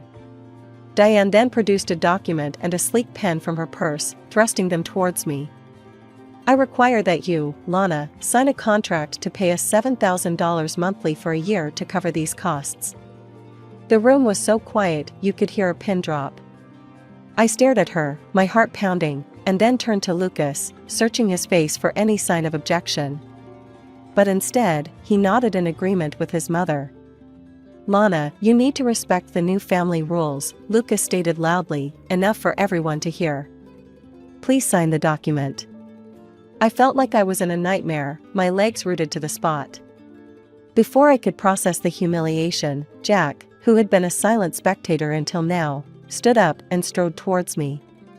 His face was set, his jaw clenched. "This is ridiculous." Jack's voice boomed across the hall. He snatched the document and pen from Diane's hands and tossed them onto a nearby table. "I won't let anyone treat my sister this way." He turned to address the crowd, his voice filled with passion. "Everyone, I thank you for being here on what should have been a joyous occasion. But I cannot stand by and watch as my sister is insulted and demeaned." Jack paused, his gaze sweeping over the guests, then landing on me with softness. "Lana sacrificed her education for me. She worked to ensure I could succeed, and today, I plan to thank her by gifting the newlyweds an apartment and sending my new in-laws on a world trip." The murmurs grew louder, a mix of shock and support bubbling in the room. However, Jack's voice grew stern. "Seeing how they've treated her, I can't allow this marriage to proceed. Lana deserves better." He stepped forward, placing a protective arm around my shoulders. "There will be no wedding today. Please, take your gifts and go home. The apartment and the trip will go to my sister, she deserves a vacation." The room erupted in applause, some guests standing to clap louder. The echoes of applause were still ringing in the hall when Mr. Thompson, the president of the company where my brother worked, stepped up to the altar. "Ladies and gentlemen," Mr. Thompson began, his voice firm and carrying effortlessly. "I'm here not just as a spectator but as someone who has seen firsthand the kind of character and dedication Lana has instilled in her brother, Jack." He nodded towards me, a serious look on his face. Turning to my father, he extended his hand, which Dad shook, overwhelmed by the unfolding events. "Sir, you've raised a remarkable daughter and a son who stands by his family with unwavering loyalty and integrity." The room filled with another round of subdued applause. Mr. Thompson then turned sharply towards Lucas, who was already looking quite shaken. "And now, to you, Lucas." Lucas's face was pale, his eyes darting nervously. "Lucas, I offered you a position in our company at the recommendation of Jack," Mr. Thompson continued, his tone hardening. "However, in light of today's revelations and your apparent lack of respect and support for your would-be wife, I must set new rules for our company. Effective immediately, I am withdrawing my offer of employment to you." The room gasped, the weight of his words not lost on anyone, especially not on Lucas, who staggered slightly as if he'd been physically hit. Lucas's mother burst into loud, wailing sobs. "This is all your fault," she screamed at me, pointing a trembling finger. "You've ruined my son's career." As the guests began to disperse, the atmosphere was thick with a mix of shock and support. Some approached to offer their condolences, others their congratulations for dodging a bullet. Lucas stood off to the side, his figure slumped, the realization of his losses sinking in. Jack, ever the protector, didn't leave my side. "Come on, Lana. Let's get you out of here and to your new apartment. You need a fresh start, away from all this drama." When we arrived at the apartment Jack had gifted me, I was taken aback by the modern layout and the comforting ambience. "Jack, this is amazing," I murmured, taking in the view from the large living room window. "It's all yours, Lana. No strings attached, no unfair compromises. Just a place where you can be yourself and figure out what you want next," Jack said, draping an arm around my shoulders. 3 months had whisked by since the day that should have tied me down, but instead set me free. Here I was, miles away from home, on a journey around the world with Dad and Jack, the very trip Jack intended for those who never deserved it. As our plane cut through the clouds toward our next destination, I couldn't help but feel the vast distance from everything that had tried to confine me. Jack nudged me as I stared out the window.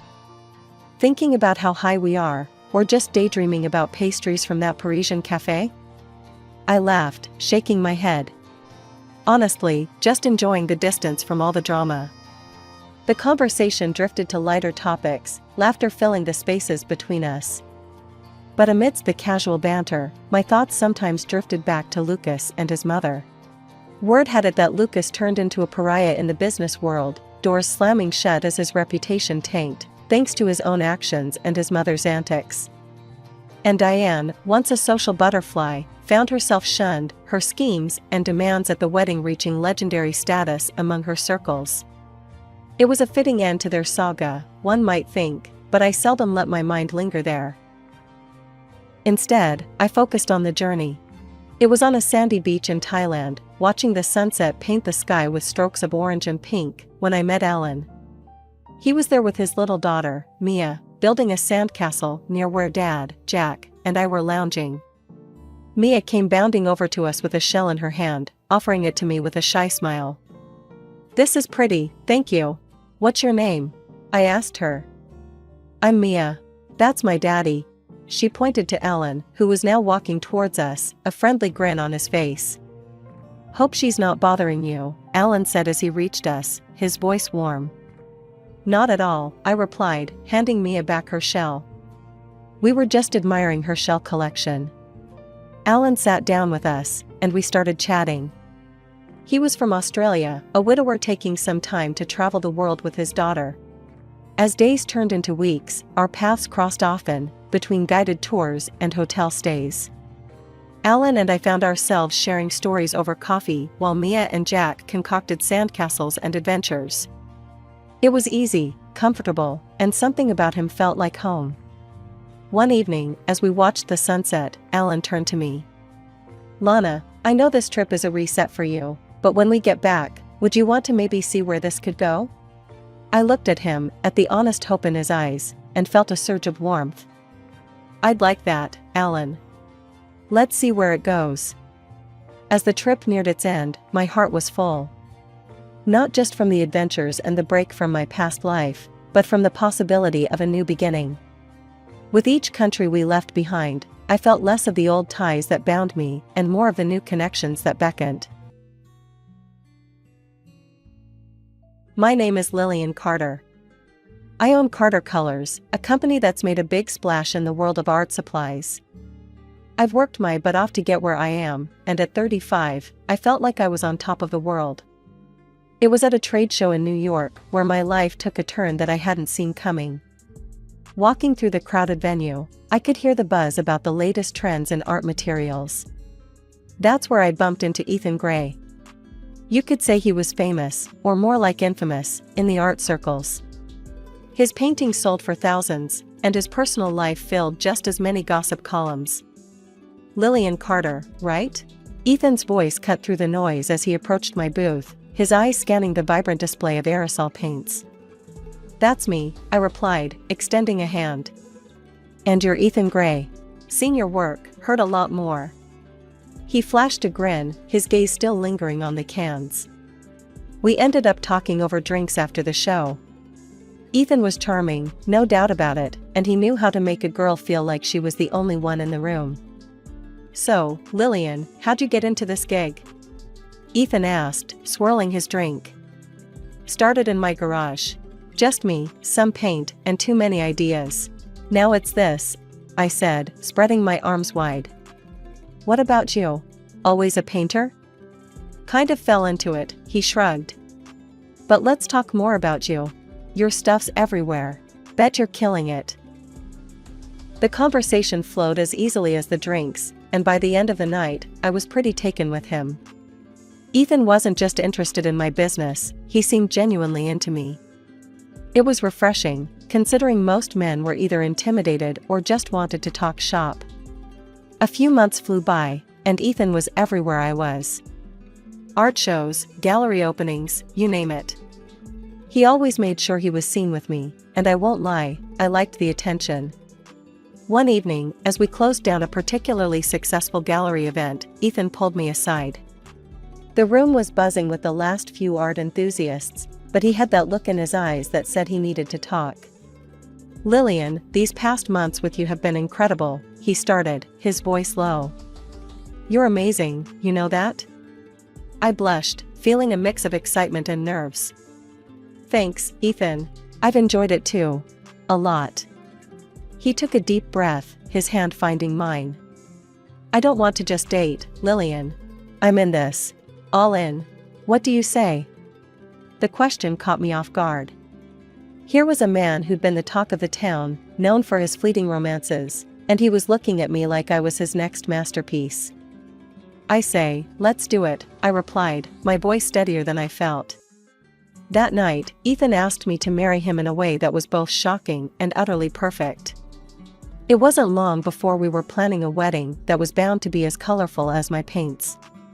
After our whirlwind wedding, which was the talk of the town, Ethan and I moved into a spacious new house that I had picked out, imagining kids running around, their laughter filling up the halls. It was a big step, buying that place, but I felt it was right. It felt like our future was starting to take shape right before my eyes. To sweeten our new beginning, I surprised Ethan with a sleek new car. "For all the times you'll drive back from your studio, all inspired and messy," I joked as I handed him the keys. He laughed, hugged me tight, and said it was more than he deserved. "I got one for myself too, so I guess we both deserve the best," I shot back with a grin. Ethan continued working out of his old studio across town, despite my suggestions to set one up at home. "Babe, I'm a creature of habit. That old studio, it's got the vibes, the history. Can't just leave that behind," he'd explain every time I brought it up. I didn't push it, I respected his space and his process. Plus, I was busy too, launching a new store downtown, expanding Carter Colors. One evening, as we were relaxing on our back porch, Ethan brought up a new project he was dreaming about. "Lil, I've got this idea, something big. But I'm a bit strapped right now," he said, looking out into the yard, his voice unusually hesitant. "What kind of big?" I asked, intrigued. "A new series of paintings. Different from anything I've done before. I want to experiment, push boundaries," he explained, his eyes lighting up as he spoke. "That sounds amazing, Ethan. So, what's holding you back?" I leaned in, always excited to see him passionate about his work. "Funds, babe. It's a costly venture, and I'm a bit tight financially. I need $100,000, he admitted, scratching the back of his head. Without a second thought, I replied, "Why didn't you just say so? Let's finance it." "Lillian, you are incredible. Seriously, the most generous woman in the world," he said, his voice thick with emotion. I brushed off his praise with a wave of my hand. "Stop it. Just go make those masterpieces." The money went into his account, and soon after, Ethan's project kicked off.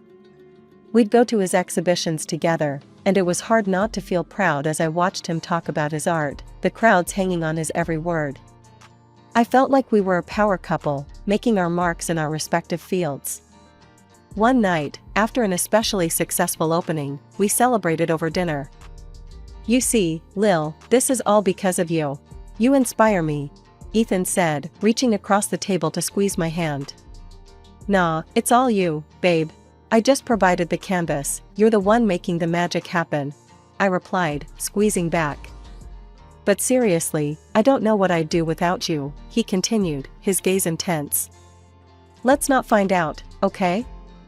I joked, trying to keep the mood light. As we clinked glasses, I felt like everything was falling into place. The night of Ethan's birthday was supposed to be perfect. I had everything planned down to the last detail: dinner at one of the city's most exclusive restaurants, followed by a helicopter ride over the glittering skyline. I wore my favorite red dress, the one Ethan said made me look like $1,000,000. I arrived early, a bundle of nerves and excitement. The maitre d' showed me to our table, a secluded spot with a view of the city lights. I ordered a glass of wine and waited, my heart pounding with anticipation. Half an hour late, Ethan finally walked in, but not alone. My heart sank as I saw him enter with a young woman on his arm, laughing at something he'd said. My stomach churned as they approached the table.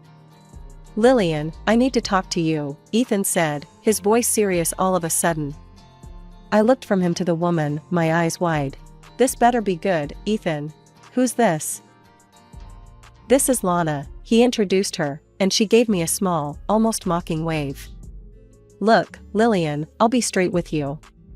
I've fallen for Lana. We're in love, and I'm going to marry her." His words hit like a punch to the gut. Lana, standing a bit too close to Ethan, looked at me with a smirk. "Sorry you had to find out this way," she said, her tone anything but apologetic. Ethan handed me an envelope. "I've filed for divorce. And I'll need half of everything we acquired together." I stared at the papers in my hands, my whole body shaking. I felt numb, unable to fully grasp the betrayal. The love and life I thought we were building crumbled before my eyes. As they turned to leave, Lana glanced back and waved at me with a malicious smile. The sight of it filled me with a cold rage. But I just sat there, silent, watching them walk away.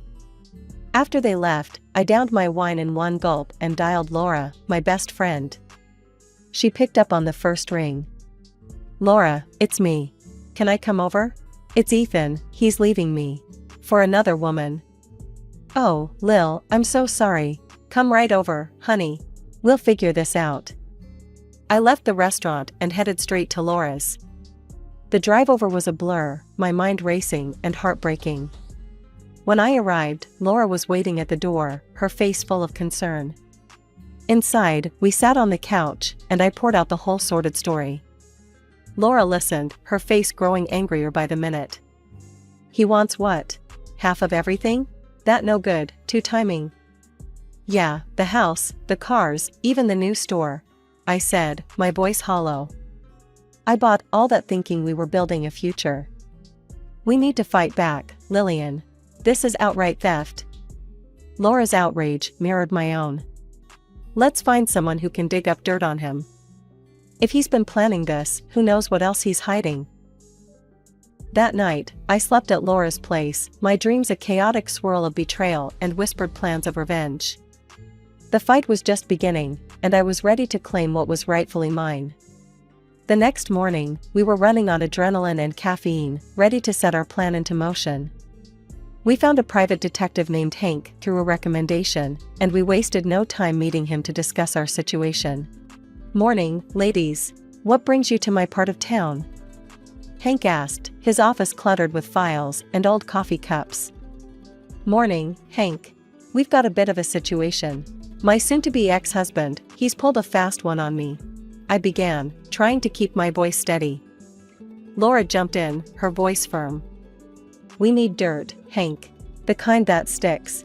This guy's been playing my friend here for a fool, and we're not about to let him get away with it." "Got it. Names, places, any details you've got. I'll start digging." Hank's fingers flew over his keyboard as we provided him with everything he needed. Over the next week, Laura and I were on edge, waiting for any news. Finally, Hank called us back to his office, with a grim look on his face. "Found more than I bargained for," he said, handing us a thick file. "Your guy, he's been seeing this mistress of his for months. Fancy trips, expensive gifts, and yeah, that new apartment on the coast? It's in his name, bought with your money." The betrayal stung anew, but now it was mixed with a fiery anger.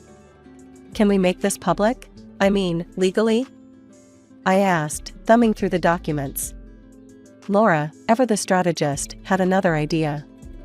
"Wait, my cousin's a producer for that morning talk show, Daybreak Delights. What if Lillian goes public there? A live tell-all? Perfect. Let's burn his little castle down with the truth," I agreed, feeling a surge of empowerment. We arranged for me to appear on the show. The night before, I was a bundle of nerves, but Laura stayed on the phone with me, rehearsing what I would say. The morning of the show, I sat across from the host, a sympathetic woman named Marcy. "Today, we have Lillian Carter, who's here to share a troubling personal story involving deception and betrayal." "Lillian?" Taking a deep breath, I looked into the camera. "Thank you, Marcy. Yes, I'm here because I believe in standing up against deceit. My husband, whom I trusted with my heart and my finances, has been living a double life. With my money, he funded his affairs and lied about his business ventures." The host interjected, "And you have proof of these claims?" I nodded, passing over the documents Hank had compiled. Receipts, bank statements, even property deeds. All funded through the money I gave him, believing in his integrity. The response was immediate. Viewers began commenting, the phone started ringing, and by the end of the day, I had messages from several of Ethan's ex-wives. They shared similar stories of deception and theft. Bolstered by public support, I filed a lawsuit against Ethan for fraud. The case quickly became a local sensation, with more and more people coming forward with their own encounters with Ethan's duplicity. After the initial bombshell on Daybreak Delights, the story of Ethan's duplicity spread like wildfire. Other women, once silenced by fear and shame, now stepped forward, eager to share their stories on the very platform that had emboldened them. The talk show's producers, sensing the depth and reach of the story, organized a special segment. It wasn't just about me or Ethan, it was about a pattern, a repeated betrayal that spanned years and victims. I stood backstage, listening to the quiet murmur of the other women gathering, their voices a mix of nervousness and resolve. "Lillian, you ready for this?" Laura asked, her hand reassuring on my shoulder. "As I'll ever be," I replied, taking a deep breath. "It's not just my fight anymore." We walked onto the set, a chorus of applause greeting us. Marcy, the host, welcomed each of us with a warmth that eased some of the tension from our shoulders. "Ladies, thank you for being here today," Marcy started, her voice serious, her eyes sweeping across the group. "What you're doing is incredibly brave. Lillian, can you introduce us to these courageous women?" With a nod, I turned slightly to address the audience, both in the studio and beyond the cameras. These women, like me, were charmed by a man we thought we knew. But behind the love and promises were lies that cost us more than just broken hearts. They cost us our trust, our security. One by one, the women shared their tales. The pattern was starkly similar: whirlwind romances, quick commitments, and then the slow, painful realization of being used. "He told me he needed money for a new gallery," one woman said, her voice faltering. "I sold my late mother's jewelry to help him. And then he vanished." Another spoke up, her anger palpable. "He said he was investing in our future, but he was funding his lavish trips with his mistresses." The trial that followed was a media spectacle. Ethan, with his slick lawyers and smoother talk, tried to paint himself as the misunderstood artist, but the evidence was overwhelming. The judge ruled in our favor, recognizing the systematic deception Ethan had woven into our lives. The court finds the defendant guilty of fraud and orders restitution to the victims, the judge declared, her gavel a satisfying sound in the heavy silence that followed. However, the aftermath was as surprising as the ordeal itself. Ethan's notoriety, rather than crippling his career, seemed to enhance it. His art, now more infamous than ever, skyrocketed in value. The scandal, it seemed, was a perverse sort of publicity.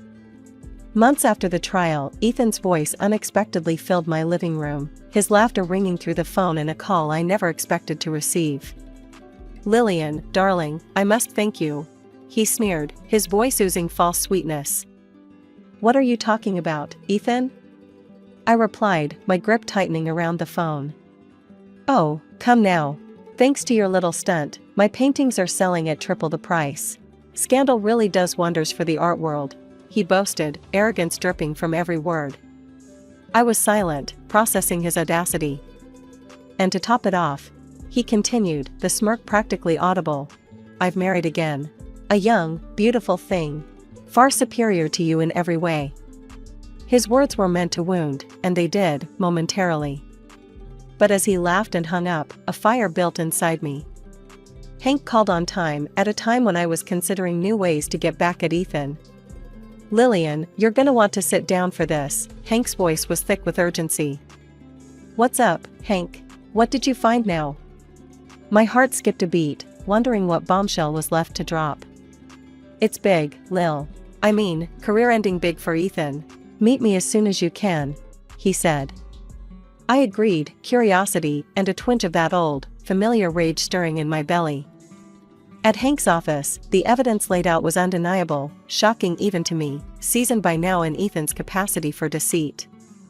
But this was different. This was massive. Armed with the new information, I couldn't just walk away. Not when justice was screaming to be served one final time. The opportunity came sooner than expected. Ethan was being celebrated at a high-profile art exhibition. Politicians, business moguls, the who's who of society would be there. And so, I decided, would I, with a +1 whose identity would shake the very foundations of Ethan's pretentious little empire. The night of the exhibition, I was a bundle of nerves and resolve. Beside me was Alex, a shy, young artist with a brilliant talent and a significant role in the night's unfolding drama. As we entered, Ethan, ever the charmer, was surrounded by admirers, his new wife, Lana, glittering beside him. Ethan's eyes narrowed the moment he saw me, his smile faltering as he noticed Alex. His discomfort was palpable, and he looked like he'd seen a ghost. As the speeches began, I felt every heartbeat, every tick of the clock acutely. When it came time for Ethan to speak about his original works, I knew it was showtime. "Excuse me, can I have a moment?" I stepped forward, microphone in hand, my voice steady. The room fell silent, all eyes on me. "Thank you," I began, smiling sweetly at the confused faces around me. "I know you're all here to honor Ethan, but I want to introduce you to someone very special. Alex, come up here." Alex joined me, his nervousness clear but his resolve strong. I nodded at him, and he began the slideshow he'd prepared. The first slide displayed a familiar painting, one Ethan claimed as his own. "Lovely, isn't it?" I continued, as slide after slide showed beautiful artworks. All created by Alex here, not by Ethan. The revelation that Ethan Gray had no original talent and had been passing off someone else's art as his own hit the crowd like a tidal wave. The grand hall, once filled with the murmur of admiration, was now abuzz with shock and indignation. Alex stood beside me, his presence calm yet powerful against the storm of reactions. His admission on the stage, backed by undeniable evidence of contracts and payments, mere crumbs compared to the fortunes Ethan had made, was the final nail in the coffin of Ethan's career. "I was hired by Ethan years ago," Alex's voice echoed in the hall, now hushed to catch every word. "He promised exposure and mentorship, but all I got was a corner in a studio and secrecy, while he sold my work as his own for huge profits." The guests, many of whom were prominent figures in the art world, looked at Ethan with a mix of disbelief and disdain. His shoulders slumped, his usual charm dissipated into the air, leaving behind the shell of a man exposed by his own greed and deceit. One furious collector stood up, his voice booming across the room. "You sold me a lie. I demand a refund, Ethan. How could you?" His outcry was a catalyst. More voices rose in agreement, demanding justice for the deception they had unknowingly supported. Lana, who had been standing by him in what she assumed was her moment of social ascent, now recoiled as if struck. "I didn't sign up to marry a fraud," she yelled, her voice shrill. "We're done, Ethan." She stormed out, her exit as dramatic as the scandal unfolding. Reporters, quick to sense the magnitude of the scandal, began furiously taking notes, their cameras flashing. The air was electric, charged with the thrill of downfall and the drama of truth unveiled. Seeing an opportunity not just for vengeance, but for rightful recognition, I stepped forward once more, seizing the moment to turn the tide. "Ladies and gentlemen," I began, my voice clear and commanding over the noise.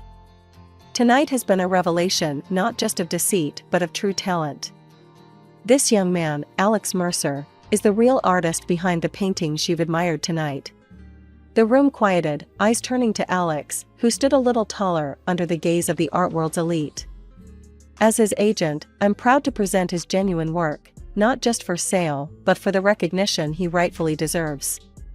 We welcome galleries, collectors, and art lovers to support true talent, unshadowed by deceit. The shift in the room was palpable. Curiosity replaced shock, and several gallery owners and art dealers approached us, their expressions one of intrigue and respect.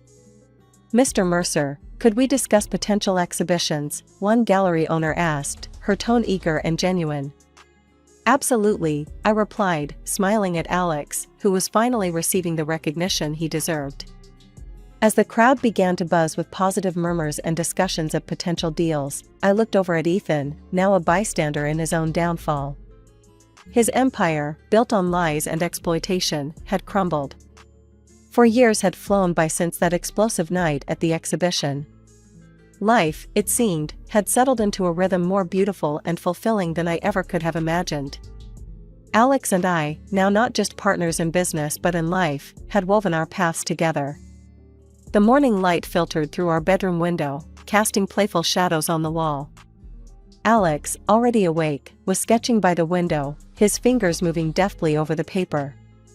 Our little boy, Max, was already sitting at the table, munching on his breakfast. "Mommy, look." Max held up his crayon masterpiece, colors sprawling across the page in wild abandon. "That's amazing, buddy. You're gonna be just like Alex," I said, ruffling his hair. Alex joined us, placing a kiss on my head and then on Max's. "He's got your creativity, Lillian. We might have a little artist on our hands." Life had indeed been kind, but it wasn't just our family flourishing. Alex's career as an artist had skyrocketed, his genuine talent now recognized and celebrated far and wide. And me, stepping into the role of his agent, I found a passion for advocating and nurturing real talent, something that gave me a deep sense of fulfillment. As we sat at the breakfast table, the phone rang. I answered, still smiling from our morning banter. "Lillian Carter," I greeted. "Lillian, it's Diane from Galleria Moderna. We just wanted to confirm Alex's solo exhibit next month. We're expecting a massive turnout." That's fantastic, Diane. We're all set on our end. Alex has some incredible pieces ready to go, I replied, my heart swelling with pride. After the call, I looked over at Alex, who was now helping Max with his crayon choices. Another packed house expected, Mr. Mercer. Seems you're the man of the hour, yet again. Alex chuckled, wrapping an arm around me. Only because I have an amazing agent. And the best family a guy could ask for. Our lives were a stark contrast to the chaos that had engulfed Ethan. Plagued by lawsuits from galleries, museums, and private collectors, his world had crumbled. The last we heard, he had fled the country, a broken man chased away by the weight of his own deceit. The scandal that once threatened to stain my life had instead cleared the path to this new beginning. I had not only found success in business, but had found love and built a family on foundations of trust and genuine support. I'm Ella, and here's how everything started going sideways. It used to be just me, my little sister Lily, Mom, and Dad. Life was ordinary, nothing flashy, but it was ours. Dad worked fixing cars, and Mom was a librarian until her friend, Janet, talked her into one of those personal growth workshops. It didn't take long for that to flip everything upside down. I remember the evening it all changed. We were sitting around the dinner table, a mix of laughter and the clinking of dishes filling the room. Dad had just cracked a joke about his day at the shop when Mom dropped her news. I'm quitting my job at the library, she announced, reaching for the mashed potatoes as if she hadn't just dropped a bombshell. Dad paused, his fork halfway to his mouth. Quit? Why the hell would you quit now, Karen? Mom's eyes lit up with that scary kind of excitement. I met some people at the seminar. They're into stock trading, real estate, all sorts of investments that could make us real money, not just pennies. You're talking about gambling with our savings, Karen. That seminar's messing with your head, Dad snapped, his voice a mix of worry and anger. It's not gambling, Tom. It's about taking risks to move forward. You're just too scared to see it, Mom fired back. That's how most dinners went after that seminar. Mom chasing dreams of big bucks, and Dad trying to pull her back to reality. Their arguments got louder, rougher, and nothing like the parents I knew. One day, I came home from school to find Mom at the kitchen table, papers and her laptop spread out like she was plotting a takeover. Hey, Mom, what's all this? I asked, dropping my backpack. It's my future, Elle. I'm done living paycheck to paycheck. It's time we live like the rich, she replied without looking up. I've invested some money in a promising stock. And tomorrow, I'm meeting with a group about a real estate venture. It's all going to change for us, you'll see. I wanted to believe her, really. But it felt like we were stepping onto a roller coaster without any safety harnesses.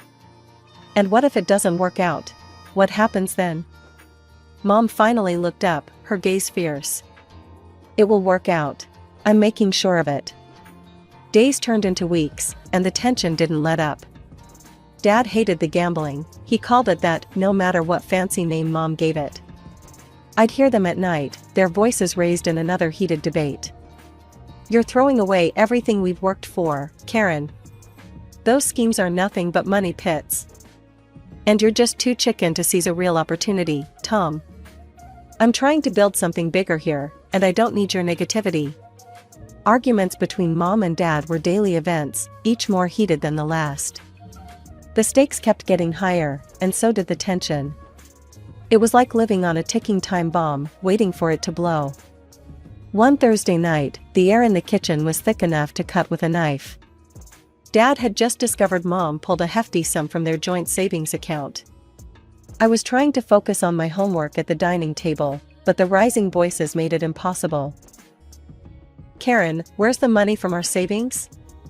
It's nearly half gone. Dad's voice boomed from the doorway as he slapped some papers on the table. Mom, who was chopping vegetables, didn't even flinch. I invested it, Tom. It's going into a fund that promises triple the return.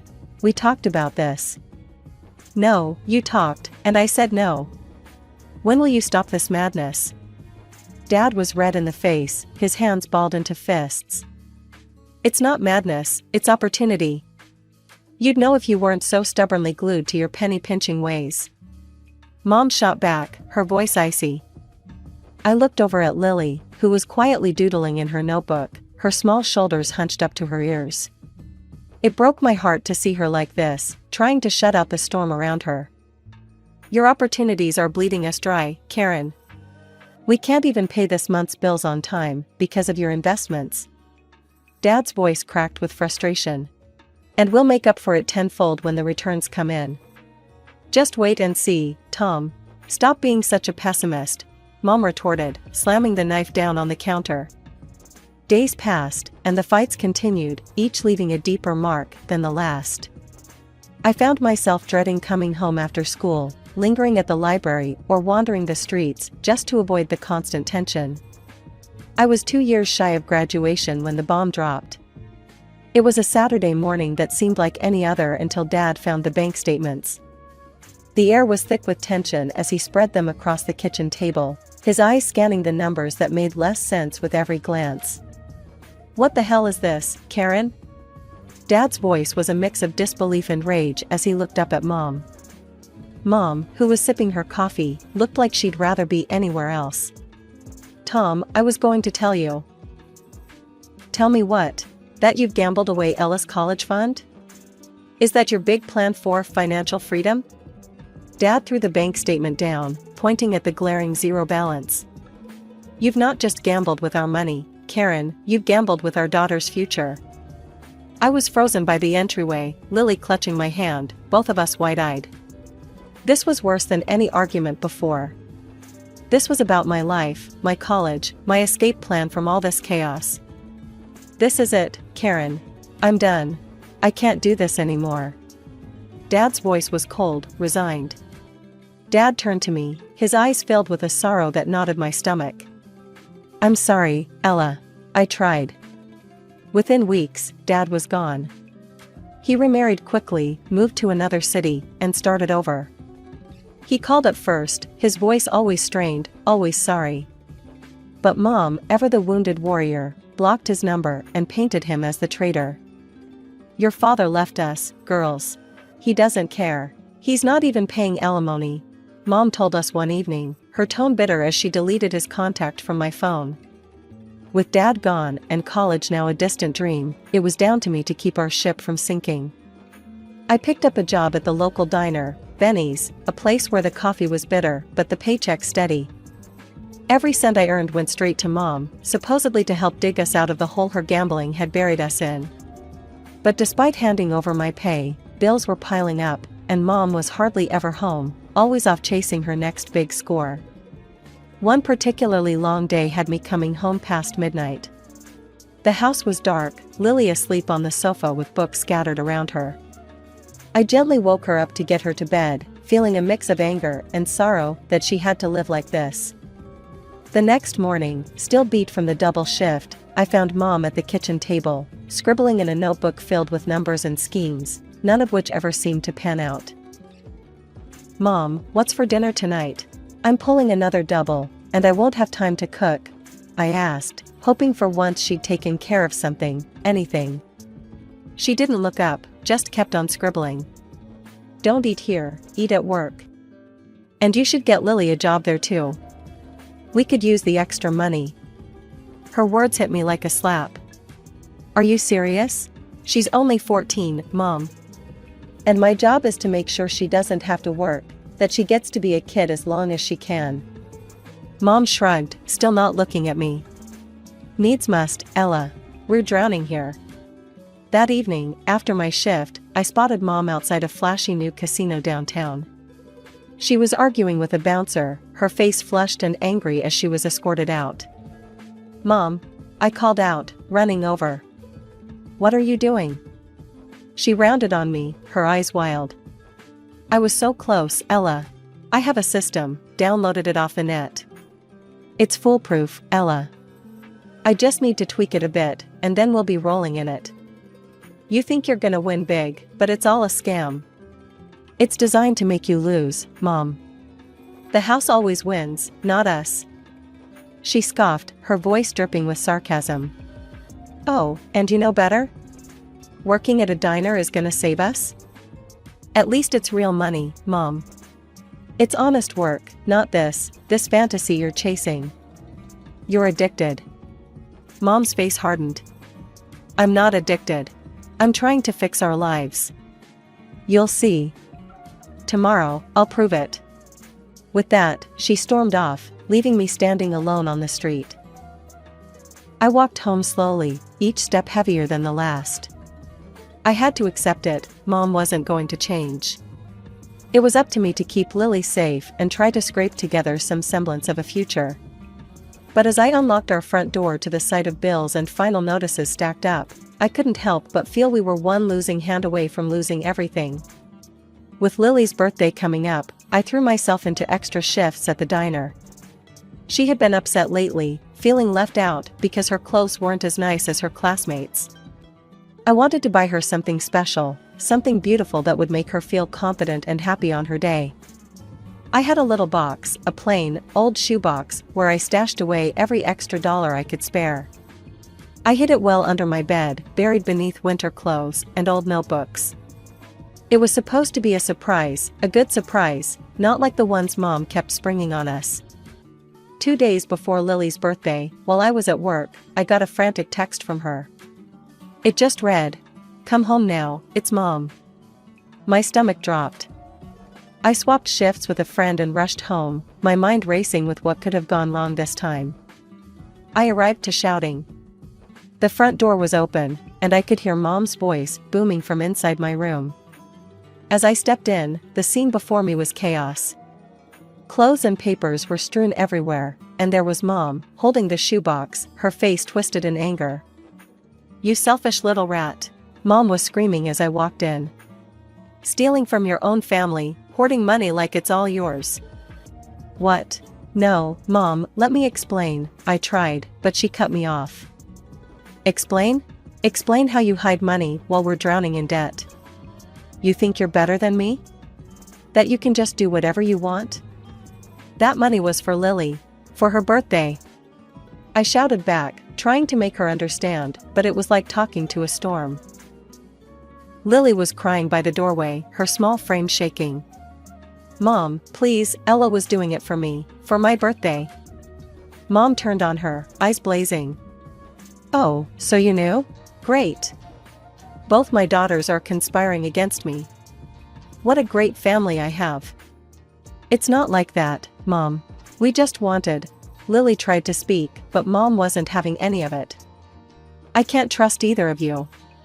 Mom threw the box down, and the few bills fluttered to the floor. "Get out. If you're going to steal from me, then you can't stay here." So, we packed, tears and silence filling the space between us. We grabbed what we could, clothes, a few books, anything that felt necessary. As we stepped out, I looked back to see Mom drawing the curtains sharply, blocking us from view. Her final gesture of shutting us out. Lily clutched her small bag tightly, her eyes large and worried in the dim street light. "Ella, we should call Dad," she murmured, her voice a mixture of hope and fear. I hesitated, the old bitterness and Mom's harsh words about Dad abandoning us echoing in my head. But desperation clawed at my chest, and the reality was, we had nowhere else to go. "Okay," I said, finally, pulling out my battered phone, scrolling through contacts I hadn't touched in years. Finding his number felt like unearthing a relic from another life. My thumb hovered over the call button, a lifeline so desperately needed, yet so heavy with past grievances. I pressed call, before I could change my mind. The line clicked, and then his voice, warm and unfamiliar, filled my ear. "Hello? Dad, it's Ella, and Lily. We need help," I blurted out, the words tumbling in a rush. "Mom, she kicked us out. We have nowhere to go." There was a pause, heavy and thick. Then, softly but firmly, he said, "I'm sending you money for train tickets right now. Come to me. We'll figure this out together." True to his word, the money came through minutes later. We booked tickets for the next train to where Dad lived, a city that felt worlds away from our troubles, but in reality, was just a few hours by rail. The train ride was quiet, both of us lost in our thoughts. Upon arriving, the sight of Dad waiting at the station, his face lined with concern, was almost too much. He looked the same, yet so different. Beside him stood his new wife, Claire, her smile warm but cautious. "Dad," I managed, my voice thick as he pulled us into a tight hug. "Let's get you girls home," he said, leading us to his car. At the house, a modest but welcoming place, we sat down in the living room, the air filled with the scent of freshly brewed coffee. Dad's wife excused herself, leaving us to talk. It was then, in the soft light of the living room, that we poured out everything, the fights, the schemes, the eviction. Dad listened, his expression growing darker with each word. When we finished, he was silent for a long moment. Then he reached out, taking both my hands in his. "I didn't know," he said quietly, his voice heavy with guilt. "I've been sending money for alimony and your education every month. I had no idea that you were going through all this." Lily and I exchanged glances, the pieces clicking into place, the missing money, the lies. It was too much to take in all at once. "I'm sorry," Dad continued, his eyes moist. "I should have seen through it. I should have been there." "It's not your fault, Dad," I said, feeling the weight lift slightly with each word spoken. "We're here now. That's what matters." Dad nodded, squeezing my hands. "You're right. And I'll make it right. Ella, we'll get you enrolled in college. And Lily, there's a great school just a few blocks from here. You'll like it, I promise." The relief was palpable, both of us letting out breaths we hadn't realized we'd been holding. Lily leaned forward, wrapping her arms around Dad in a fierce hug. I joined in, and for a moment, the world didn't seem so cold and harsh.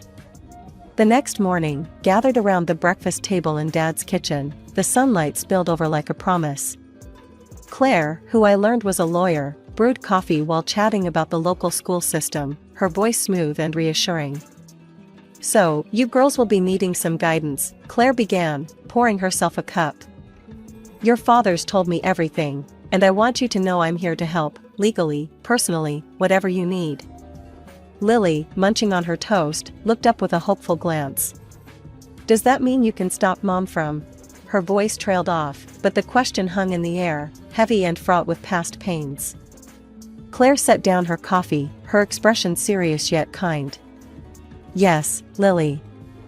I'm going to make sure she can't pull you back into that mess. We're filing for full custody and ensuring the alimony will no longer fall into unreliable hands." The conversation shifted to lighter topics, plans for the school year, and my college prep. I had started reading again, dusting off old textbooks and filling my head with knowledge that had nothing to do with survival. It felt strange, yet exhilarating. Lily got enrolled in a nearby school and, with Claire's help, started in fresh, new clothes that made her beam with confidence each morning she set off. 3 months after our world turned upside down, while I was deep in a study session, my phone rang. Seeing Mom's number flash on the screen churned my stomach. "Ella?" Mom's voice was shrill, frantic. "They took her from me, Ella. They say I can't be Lily's mother anymore. And they want the alimony back, the money they claim I stole." Her words, once capable of manipulating my emotions, now fell flat, filtered through the clarity of distance and truth.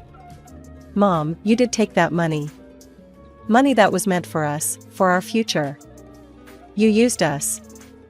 Mom's voice turned harsh, venomous. "Ungrateful girl. You come back here and work, pay off these debts. It's the least you owe me." I felt the old pull, the trained instinct to soothe, to placate. But I wasn't that person anymore. "No, Mom. I don't owe you anything. Dad's been paying you for years, and you lied to us, to everyone. I'm done." I hung up before she could respond, before I could hear the sobbing or the anger that might pull me back in. Turning off my phone, I sat for a moment in the quiet of Dad's study, the weight of the call sinking in. I'd stood up for myself, for Lily. It was a new feeling, scary but empowering. Then I turned back to my books, the pages less daunting now. I was building something new, something mine. The past would always be a part of me, but it would not define my future, not anymore.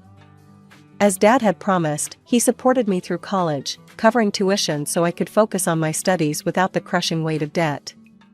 Yet, despite the financial safety net he provided, old habits die hard. I couldn't shake off the need to support myself. I picked up a part-time job at a local cafe, balancing work with my courses. It felt good, earning my keep, keeping busy.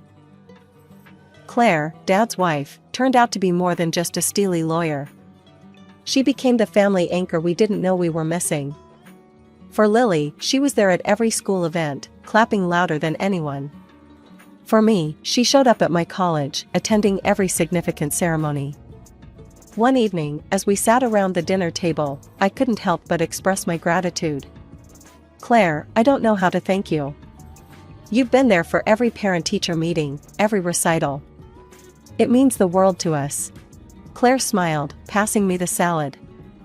It's no big deal, Ella. You girls are my family now. I'm just doing what any parent would do. The years rolled on, each semester a new challenge, but also a new opportunity to prove how far I'd come. By my final year, I'd managed to earn a scholarship, covering my tuition fully. Yet, I kept the job at the cafe. Not just for the money, but for the sense of normalcy it gave me. One morning, while wiping down tables before opening, my boss, Jerry, a gruff man who'd run the cafe for decades, nodded approvingly at me. You're one of the good ones, Ella. Always pushing, always striving. Proud to have you here. Thanks, Jerry. It's been good for me, you know? Keeps me grounded. Graduation day arrived quicker than I had anticipated. As I stood there, cap and gown fluttering slightly in the spring breeze, I saw them, Dad, Claire, and Lily, their faces alight with pride and joy. Walking across that stage, I wasn't just receiving a diploma, I was stepping into a new chapter, one I had written for myself against odds that once seemed insurmountable. With a degree in hand and a job lined up, I moved into a small apartment in the city. It was modest, but mine. Claire helped me move in, fussing over the placement of furniture and decorations. This is a fresh start, Ella. Make it yours, she advised as we arranged the last of the books on a new shelf. I plan to, Claire. Really make it something special. Life settled into a new rhythm after college, with my days filled with the constant motion of working at a courier company. The job was demanding but rewarding, and I appreciated the stability and decent paycheck it offered. One afternoon, as I was finishing up my rounds, my phone rang. The familiar number that flashed on the screen made my heart sink. Mom.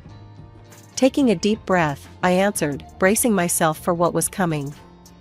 Ella, I need your help. Mom's voice was urgent, tinged with desperation. What's going on? I asked, though part of me already guessed the answer. I've lost the house, Ella. The bank took it because I couldn't keep up with the payments. I'm on the streets now, she confessed, her voice breaking. The news hit hard, even though part of me had been waiting for the other shoe to drop for years. Mom, I'm sorry to hear that, but I just need some money to get back on my feet, to cover my debts. You can help me, can't you? Her voice was pleading now, the familiar cadence of manipulation threading through her words. I paused, the weight of our past and her choices pressing down on me. Mom, I can help you get treatment for your gambling. That's what you need, not more money to chase your losses. Her response was immediate and visceral, laced with anger. You ungrateful brat. After all I've done for you, you'd let your own mother live on the streets? Mom, that's not fair, and you know it. I'm offering real help. Please, take it. My voice was firm, the years of being manipulated hardening me to her guilt trips. She cursed, venom pouring through the line, every word sharper than the last. I held the phone away from my ear, her fury a stark reminder of why we'd drifted so far apart. Finally, I spoke, my own voice calm but resolute. I'm sorry you feel that way, Mom. I hope one day you'll get the help you need. With that, I hung up and did something I should have done years ago. I blocked her number. The rest of the day passed in a blur. By the time I met up with Lily at our usual coffee spot, my thoughts were a tangled mess. Lily noticed immediately. "Hey, what's wrong?" Her concern was evident as she reached across the table, covering my hand with hers. "It's Mom," I began, and poured out the entire conversation, her demands, her fury, and my decision to finally cut ties. Lily was quiet for a long moment after I finished, her expression thoughtful. Then, she squeezed my hand gently. "You did the right thing, Ella. It's hard, but it's right. She's not the person we once loved. She's made her choices." I nodded, feeling the truth of her words. "It hurts, Lil. It feels like I'm abandoning her, but I know she's abandoned herself a long time ago. Sometimes, the hardest decisions are the ones that save us," Lily said softly, wisdom beyond her years in her eyes. "You're choosing not to drown with her. We have our own lives to live." Her words settled something deep within me. I was tired of the cycle of hope and disappointment that came with every call from Mom. It was time to break free, to truly start anew. As we left the coffee shop, the evening air felt fresher, lighter, as if an affirmation of my decision. I knew the road wouldn't always be smooth, but I was ready to face it head-on, to build, dream, and believe in the best of what was yet to come. Life's been a series of tough breaks and lucky strikes. Losing my parents early stung like hell, but I got lucky when the elderly couple next door, the Parkers, took me in. They were the kindest souls you could imagine, treating me more like a granddaughter than a charity case. We weren't rich in money, but we were wealthy in love, and that's what mattered. Then, just as I was coming into my own, turning 18 and thinking about college, they died in a car accident. Just like that, I was on my own again. The Parkers left me a bit of money for school and their old house in the suburbs. It was a cozy place, full of memories, but too many ghosts for me. So, I sold it and bought a small apartment in the city near the college where I'd enrolled to study financial management. It felt good, having a plan, moving forward. Classes were tough but interesting, and I threw myself into learning everything about numbers and markets. After college, I landed a decent job. Daytimes were packed with work, and I was doing all right, but nights were another story. The city felt lonelier than it should for a place so full. That's when I met Tom at a friend's party. He was loud, funny, and didn't care who knew it. His energy was infectious, and we hit it off from the moment he bumped into me, spilling my drink. "Hey, watch it." I snapped, more out of surprise than anger. "Whoa, my bad. Let me make it up to you. What were you drinking?" Tom grinned, unapologetically charming. "Beer, just beer," I said, trying not to smile too easily. "2 beers coming right up," he shouted over the music, heading to the makeshift bar. That was Tom all over, simple, straightforward, and no fuss. We spent the whole night talking about everything and nothing. It turned out we both loved old movies and hated sushi. It was easy, talking to him, and by the time the party was winding down, I didn't want to say goodbye. A year later, he proposed. No dramatic gestures, just him, me, and a ring he fumbled out of his pocket while we were watching TV. "Marry me," he told, holding the ring so tightly I thought he might crush it. I laughed. I actually laughed, not because it was funny, but because it was so typical of us, so perfectly imperfect. "Yes, of course, you big goof." Getting married didn't change much at first. We were the same, just legally bound, which felt right. We settled into life together in my small city apartment, still close to the hustle, but now with someone to share the quiet moments. Life felt full, and for the first time in a long while, the evenings didn't feel so empty. Settling into married life had its comforts, but life sure doesn't let you get too cozy without throwing a curveball or two. Jake's folks, Mr. and Mrs. Harper, were gems. Living in their cozy suburban home, they welcomed me with open arms from the get-go. I could see where Jake got his easygoing nature. Their warmth was a balm on my oftentimes still sore heart, still aching from my own family losses. "So happy you're part of our family now," Mrs. Harper would often say, squeezing my hand with a kindness that felt both uplifting and overwhelming. "Thanks, I really appreciate how welcoming you've been," I'd reply, feeling genuinely grateful. Visiting them became our weekend ritual. Those days were filled with backyard barbecues and lengthy chats over cups of steaming coffee. Life was good, simple, and honest, until it wasn't. Jake got called away on a long business trip, a whole year out of state. It was a fantastic opportunity for his career, but the timing was brutal. No sooner had Jake left than Mr. Harper's health took a nosedive. It happened fast, and Mrs. Harper, bless her heart, sounded near out of her mind with worry when she called. "Kimberly, I hate to ask, but I could really use your help around here. George is really not doing well." Her voice was thick with unshed tears. Without a second thought, I packed a bag and headed to the suburbs. Seeing Mr. Harper so frail shook me. He had always been a pillar, strong and steady. Now, he looked shrunken, tethered to his life through a maze of medical tubes. I slipped into the routine of their household seamlessly, handling the cooking and cleaning while Mrs. Harper focused on George's care. Evenings I spent sitting by Mr. Harper's side, reading out loud his favorite classics, his eyes often fluttering closed long before I finished a chapter. "Thank you, Kimberly," he'd whisper on good days, his voice a shadow of his former robust tone.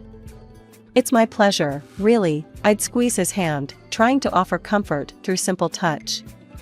One quiet afternoon, Mrs. Harper sat down at the kitchen table while I was chopping vegetables for dinner. She looked worn, older than her years. "Kimberly, I don't know how to say this, but we're in a bit of a bind," she began, wringing her hands nervously. "George was the main earner, you know, and with him like this." I put down the knife, giving her my full attention. "We're strapped, honey. I hate to even ask, but could you consider renting out your apartment? It might help us get through this tough spot." She looked down, clearly embarrassed. I didn't even hesitate. "Of course, Mrs. Harper. I'll get on it right away," I said firmly, trying to ease her burden. The apartment rented out quickly, and every month, I dutifully transferred the rental income to Mrs. Harper, along with money for groceries and whatever bills piled up. It wasn't easy. The commute to my job in the city became a nightmare. But family sticks together, right? That's what I kept telling myself, even on the hardest days. "Kimberly, you're a godsend," Mrs. Harper would often say, her relief palpable each time I handed her the money. "It's what family does," I'd respond, though some nights, as I lay in the guest room listening to the distant sounds of sirens from the city, I couldn't help but feel the weight of the world on my shoulders. Jake's calls were my only respite, his voice a tether to another life. "How's it going, Kim? You holding up okay?" His concern was always evident, even through the static of long-distance calls. "We're managing. Don't worry about us." I'd forced cheerfulness into my voice, not wanting to add to his stress. Life in the Harper household took a drastic turn when Susan, Mrs. Harper's daughter from her first marriage, showed up unexpectedly. The vibe shifted immediately. She had that kind of presence, like a cold breeze that sneaks under the door. I never really knew Susan well, but I'd heard enough from Jake and even glimpsed her frosty relationship with Mr. Harper during brief, tense visits. My days had already stretched thin, juggling long commutes to work and caring for Mr. Harper, who was now bedridden and fading fast. Susan's arrival, however, added a whole new layer of tension. It was clear she was here to stay, making herself at home as if she owned the place. One evening, after a particularly grueling day, Mr. Harper beckoned me to his side with a weak gesture. His voice was a hoarse whisper, strained and urgent. "Kimberly, you need to watch out for Susan. She's a very bad person." I leaned closer, the gravity in his tone pulling a knot tight in my stomach. "I understand, Mr. Harper. I'll be careful," I promised, though I wasn't exactly sure what I was promising against. True to Mr. Harper's warning, Susan wasted no time establishing her new regime. The first sign was when I found her in the kitchen one morning, her presence like a storm cloud over the breakfast nook. "Just so we're clear, I'm not here to play housemaid or chef for anyone," she declared, her tone sharp as she sipped her coffee, eyeing me like I was an intruder in her mother's kitchen. I was taken aback, but managed to keep my cool. "Okay, Susan. "I've been handling things so far, and I can keep at it," I said, trying to keep the peace. "Good, because I don't plan on lifting a finger. This is Mom's house, after all," she snapped back, her eyes daring me to challenge her. From that day on, Susan made sure her presence was felt, and not in a good way. She'd order takeout just for herself and her mother, leaving their empty boxes on the table for me to clean up. Her disdain wasn't subtle, and it stung, but I swallowed the bitterness, because Mr. Harper needed peace. "Kimberly, why don't you sit and eat with us tonight?" Mrs. Harper asked one evening, a rare moment of old warmth in her voice. Before I could respond, Susan cut in sharply. "Mom, Kimberly's been busy all day, she probably prefers eating later." Her words were coated with fake concern, but the message was clear: I wasn't welcome. The days grew heavier, my chores doubling as Susan's entitlement filled every corner of the house. I'd hear her late at night, whispering with her mother, turning her against me with poison words. Mrs. Harper, once so kind and understanding, started to change too, her looks colder, her thank yous fewer. A couple of weeks later, Mr. Harper was gone. The funeral was a solemn affair, with Jake flying in just in time to say his goodbyes. It was the first time in months we were together, and the relief of having him by my side was palpable. Yet, amidst the mourning, I noticed the air had shifted significantly at the Harper residence. Susan was on her best behavior, treating everyone with a forced politeness. "How's everything been while I've been gone?" Jake asked me quietly during a brief moment we had alone after the service. "Fine, everything's been fine," I lied, forcing a smile. I didn't want to burden him further, his grief was enough to handle. "You sure? You look a bit worn out," he pressed, his brow furrowed with concern. "It's just been busy, you know, helping out around here," I reassured him, avoiding his gaze. It wasn't the time to delve into the mess that was brewing beneath the surface. As soon as Jake left, Susan dropped her act. The mask of the dutiful sister was gone, replaced by the sneering, dismissive attitude I'd grown accustomed to. The dynamic in the house shifted drastically. Mrs. Harper, perhaps in her own throbbing grief, became distant and cold towards me. Commands replaced conversations, and I felt more like an intruder than a family member. Susan took over the household like she was the lady of the manor. Her reign was marked by disregard for anyone's feelings, but her own. She started barging into my room without knocking, rummaging through my things as though she was searching for buried treasure. One afternoon, I was out in the garden trying to find some peace, when I stumbled upon a box lying among the shrubs. Curiosity piqued, I opened it, only to find my watches, jewelry, and even some underwear. My heart sank. Nearby, draped carelessly over a bush, were several of my dresses. Fury bubbled up inside me as I gathered my belongings. Clutching the box, I stormed inside, finding Susan in the living room, lounging like she owned the place. "What the hell, Susan?" I demanded, my voice shaking with rage. "You can't just throw my stuff out." Susan laughed, a cold, harsh sound that echoed mockingly around the room. "Live here? Please, you're just a guest, and not a welcome one. You should be out in the garden, or better yet, on the street. You're nothing but a rootless beggar anyway." Her words stung like salt in a wound. I couldn't believe the venom in her voice. Trembling, I turned to Mrs. Harper, who had just entered the room.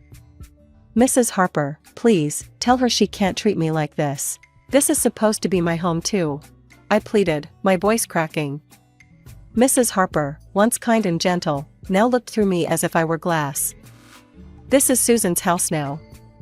She's right, Kimberly. Maybe it's time you found somewhere else to live." Her words were a blow I hadn't anticipated. I stood there, the box in my hands, my heart breaking in my chest. The home I had come to know, the family I thought I had, crumbled around me in that instant.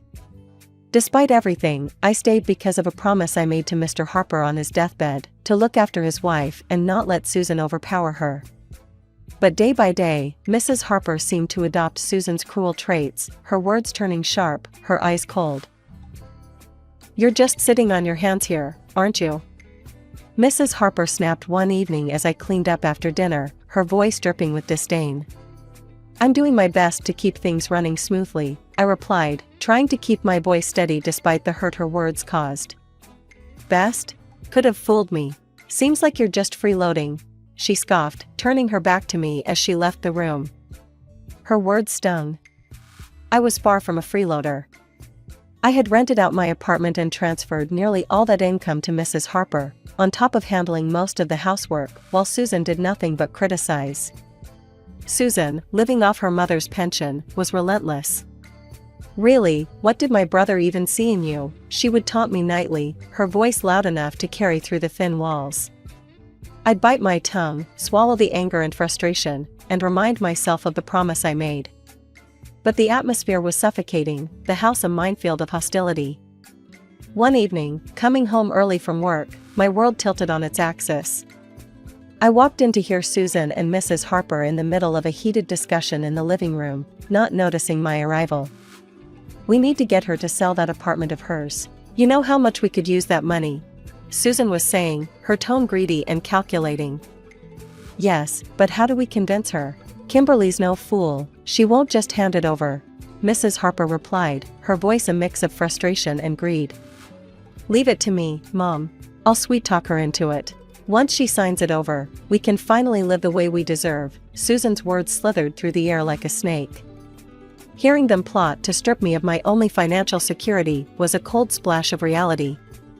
Fear gripped me. I couldn't stay, not anymore. My heart pounding, I slipped away to my room unnoticed. They were planning to rob me of everything. The decision was made right then, there was no staying after this.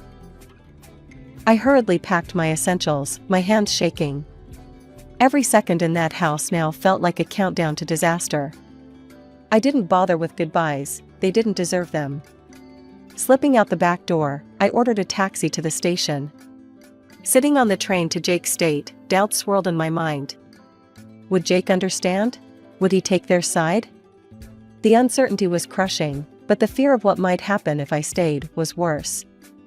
I stared out the window, watching the landscape blur by, a mix of fear and resolve settling in my chest.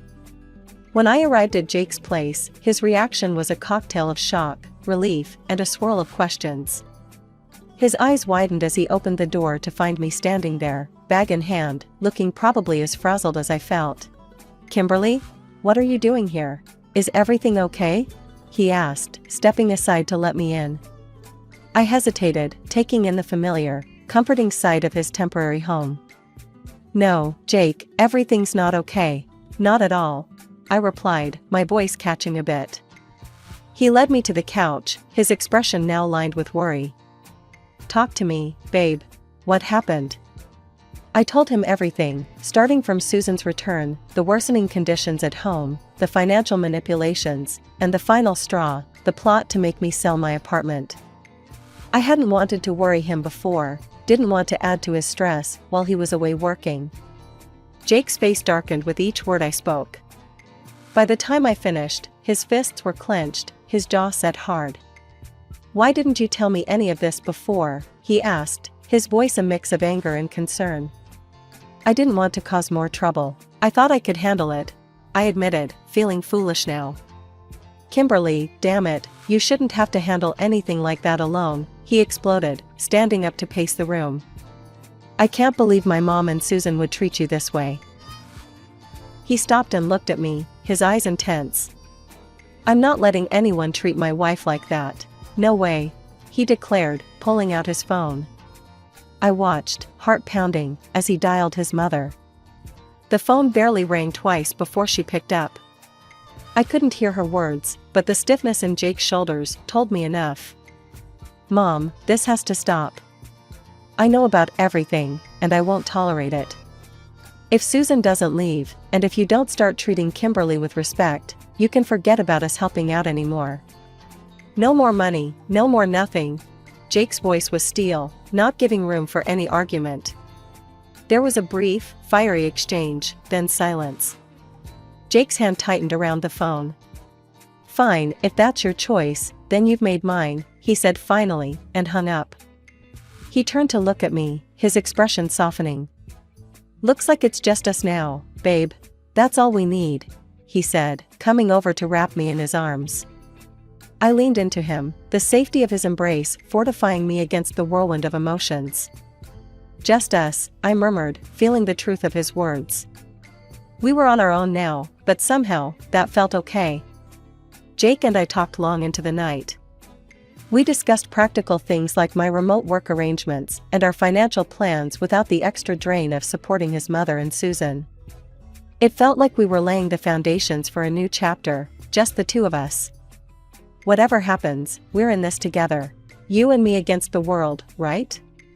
Jake said with a determined grin. Right, I smiled back, feeling more confident with him by my side. Against the world. The next few days were a whirlwind of activity. I contacted my job to arrange remote work, which thankfully, they agreed to. Jake helped me move my things from storage and set up a home office in the corner of his living room. It wasn't perfect, but it was ours, and it was peaceful. A week into our newfound peace, I was jolted by a call that almost felt like a ghost from a past life. It was Mrs. Harper. Her voice, once sweet to me, now dripped with a mix of desperation and audacity. Kimberly, why haven't I received the money for this month? You know we depend on it, she demanded right off the bat. I was stunned silent for a moment, her nerve unbelievable. I'm sorry, but after everything, you really expect me to continue supporting you? I asked, my tone more incredulous than angry. In the background, I could hear Susan's voice, shrill and angry. She's just an ungrateful girl, Mom. Make her transfer the money. Taking a deep breath to calm my rising anger, I remembered the venomous words they had thrown at me, words that stung deep. Mrs. Harper, Susan called me a rootless beggar, remember? I'm not sending money to people who treat me like trash. I'm done. There was a pause on the other end, and I could almost picture Mrs. Harper's shocked face. But we're family, she finally said, her voice a mixture of anger and pleading. No, family doesn't treat each other that way. Goodbye, Mrs. Harper, I said firmly and hung up before she could respond. The call shook me, but Jake was right there, his support unwavering. You did the right thing, Kimberly. It's time they learn to stand on their own, he reassured me, wrapping an arm around my shoulders. Not long after settling back into our hometown, another surprise came our way. I was pregnant. The news brought a joy we hadn't expected, and suddenly, the future seemed filled with possibilities. We decided it was time to sell my apartment and buy a small house in the suburbs, a place near a good school where our child could grow up. As we were planning our move, another call came, and again from Mrs. Harper. Her tone was different this time, desperate, almost pitiful. Kimberly, I've made a mistake. Susan forced me to sell the house, took the money, and left me with nothing. Could I come and live with you and Jake? Her voice was shaky, pleading. The request stunned me. After everything, this was a test of my resolve. Mrs. Harper, you chose this path when you sided with Susan against us. You could have chosen differently, I said, my voice steady despite the turmoil inside. I know I've made mistakes, but you have a kind heart. Can't you forgive an old woman for her wrong choices? She implored. I sighed, feeling a pang of pity, but remembering the pain her choices had caused. I forgave you long ago, but that doesn't mean I can let you back into my life. You need to live with the consequences of your actions, just as I have, I replied and ended the call. Then, with a resolute tap, I blocked her number. We moved forward with our plans, purchasing a quaint house with a little garden where our child could play. It was a lazy Sunday morning, the kind where you linger over coffee and the newspaper. I was flipping through the pages when a headline caught my eye, local woman arrested for massive fraud scheme. There, staring back at me from the paper, was Susan, handcuffed and looking defeated. I couldn't help the mix of shock and, admittedly, a slight vindication that washed over me. Look at this, Jake, I called out, holding up the newspaper for him to see. It's Susan. She's been arrested for fraud. Jake took the newspaper, scanning the article with a serious expression. Wow, can't say I'm surprised, but still, it's a lot to take in. Yeah, it is. But she made her choices, and now she's facing the consequences," I replied, feeling a closure I hadn't realized I needed. The news eventually drifted to us through friends that Mrs. Harper was living in a tiny apartment, working 2 jobs to scrape by. Her pension wasn't enough to cover her living expenses and pay off the debts Susan had left her with. "Did you hear about your mom?" One of Jake's friends, Matt, brought it up one evening when they were over for a backyard barbecue. "Yeah, I heard," Jake responded, flipping burgers on the grill. His voice held a trace of sadness, but it was tempered with resolve. "She chose her path, Matt. It's tough, but that's how it is." Matt nodded, understanding the unspoken boundaries. "You're right, man. Just thought you should know." The conversation shifted after that, the evening air filled with the lighter topics of sports and work. Life had moved on, and so had we. The joy of our new life really crystallized when Mia came into the world. Becoming parents changed everything. It shifted our priorities, our dreams, and even healed some of the old wounds by filling them with new love. "Can you believe she's ours?" I whispered to Jake one night as we watched Mia sleeping peacefully in her crib. "She's perfect, Kimberly. Just perfect," Jake murmured back, his voice thick with emotion. We spent our days marveling at each little milestone Mia achieved, each smile, each giggle. She was our little miracle, and with her, the hardships of the past seemed to recede, making room for new memories, better ones. Each day was simple, but filled with little moments of joy that stitched a tapestry of a happy family life. Let me take you back to the start. My name is Marcy, and I've been married to Michael for almost 20 years. We met in college, fell hard and fast, got married a few years after graduation, and had Jamie shortly after that. We were the typical suburban family. Michael worked in sales, I managed a local grocery store, and weekends were for soccer games and family barbecues. That particular November morning was supposed to be like any other. I dropped Jamie off at school. He was in his sophomore year and already talking about colleges, scholarships, the whole deal. I was heading to work, but first decided to check our bank accounts. We'd been saving for Jamie's college in a separate account, something we both promised to contribute to regularly. Michael had been a bit secretive lately, saying he was working on a big deal that would benefit all of us. I trusted him, maybe too much. So, there I was, sitting in the car outside the store before my shift, logging into our online banking. What I saw, or rather, didn't see, hit me like a ton of bricks. The balance was zero. Not low, zero. Panic set in first, then confusion. I dialed Michael immediately. "Michael, where's the money in Jamie's college fund?" My voice was more of a whisper, scared of the answer. "What? Babe, calm down. What money are you talking about?" His voice had that irritatingly calm tone that always signaled trouble. "Marcy, I haven't touched it. Maybe there's some mistake with the bank. Check again." I logged in again, hoping to see a different number. But nothing changed. "No mistake, it's all gone." What the hell is going on? "Look, I don't know, okay? I'll sort it out. Just go to work, and we'll talk later." He hung up before I could argue further. But I couldn't let it go. I called in sick, turned the car around, and drove straight to the bank. The manager, a nice woman named Janice who knew us personally, pulled up the records. The color drained from her face as she turned the screen toward me. There had been transfers, large ones, to various accounts over the past few years. All authorized by Michael. I stormed out of the bank, drove home, and waited for Michael. When he walked through the door, the look on his face told me he knew he was caught. "Marcy, before you say anything. Save it, Michael. Years? You've been stealing from our son for years?" My voice was loud enough to shake the pictures on the walls. "Stealing? No, I was investing it. In a business, for us. It was supposed to be a surprise." "A surprise? You surprise someone with a birthday party, not by draining our son's future. How could you do this to us?"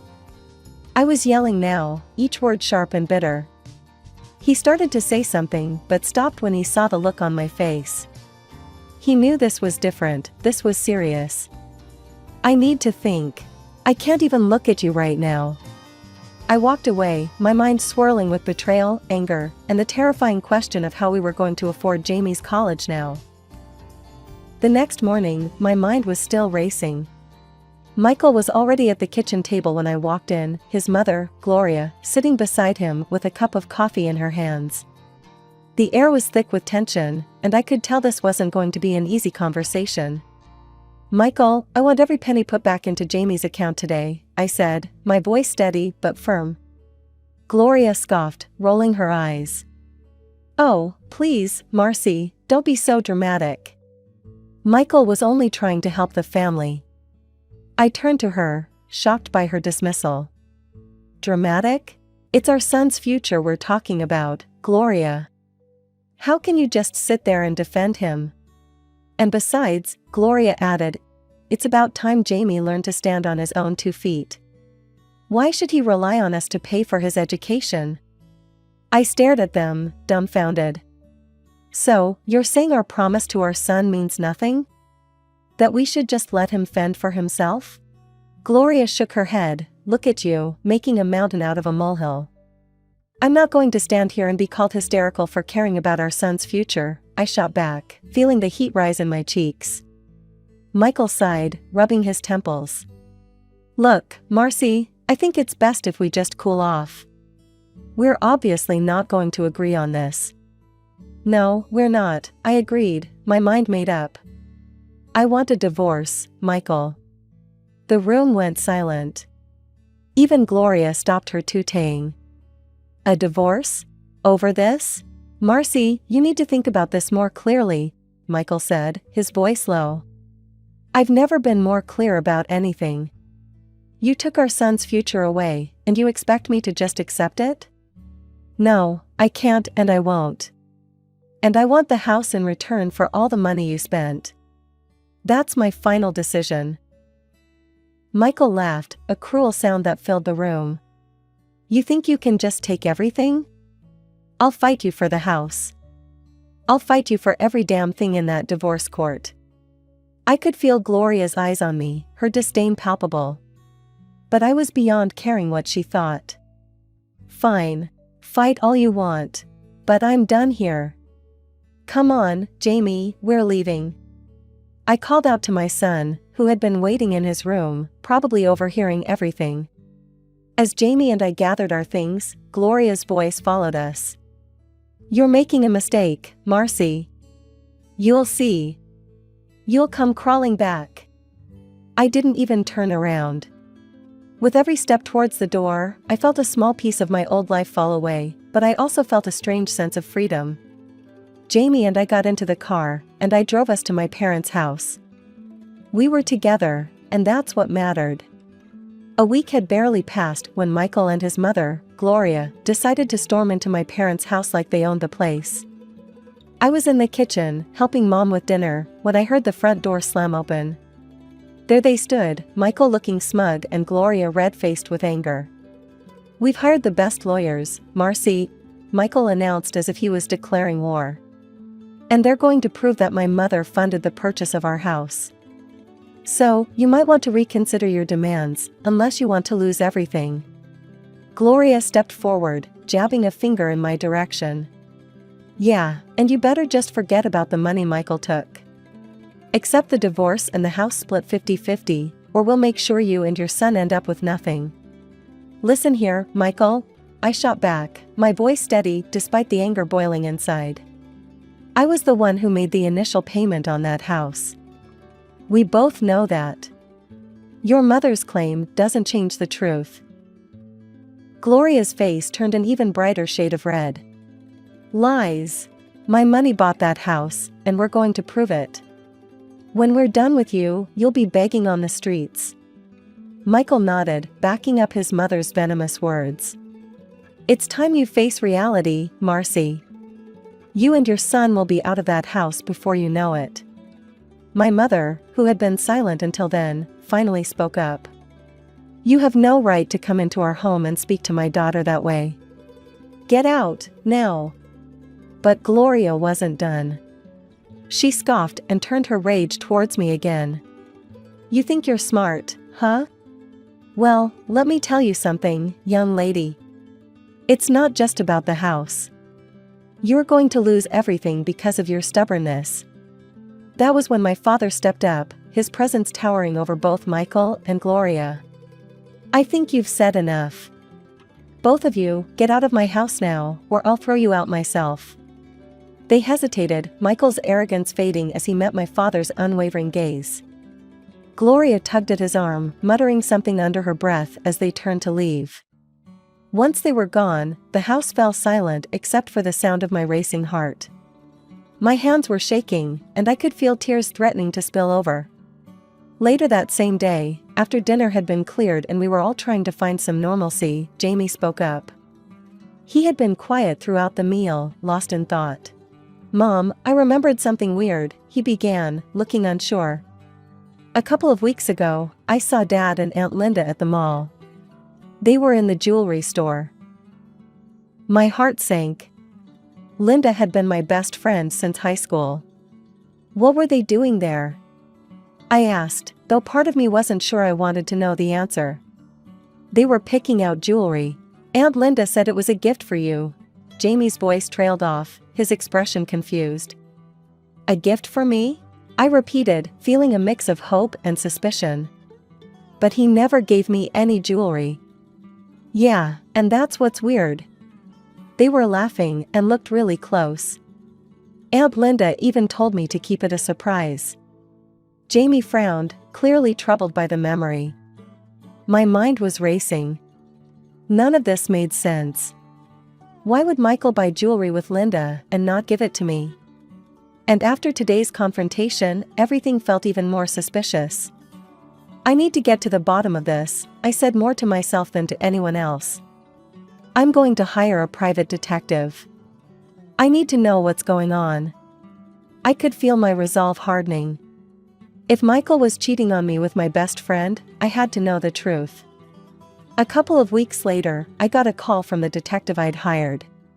His voice was grave as he asked me to come to his office to discuss his findings. My stomach churned the entire drive over.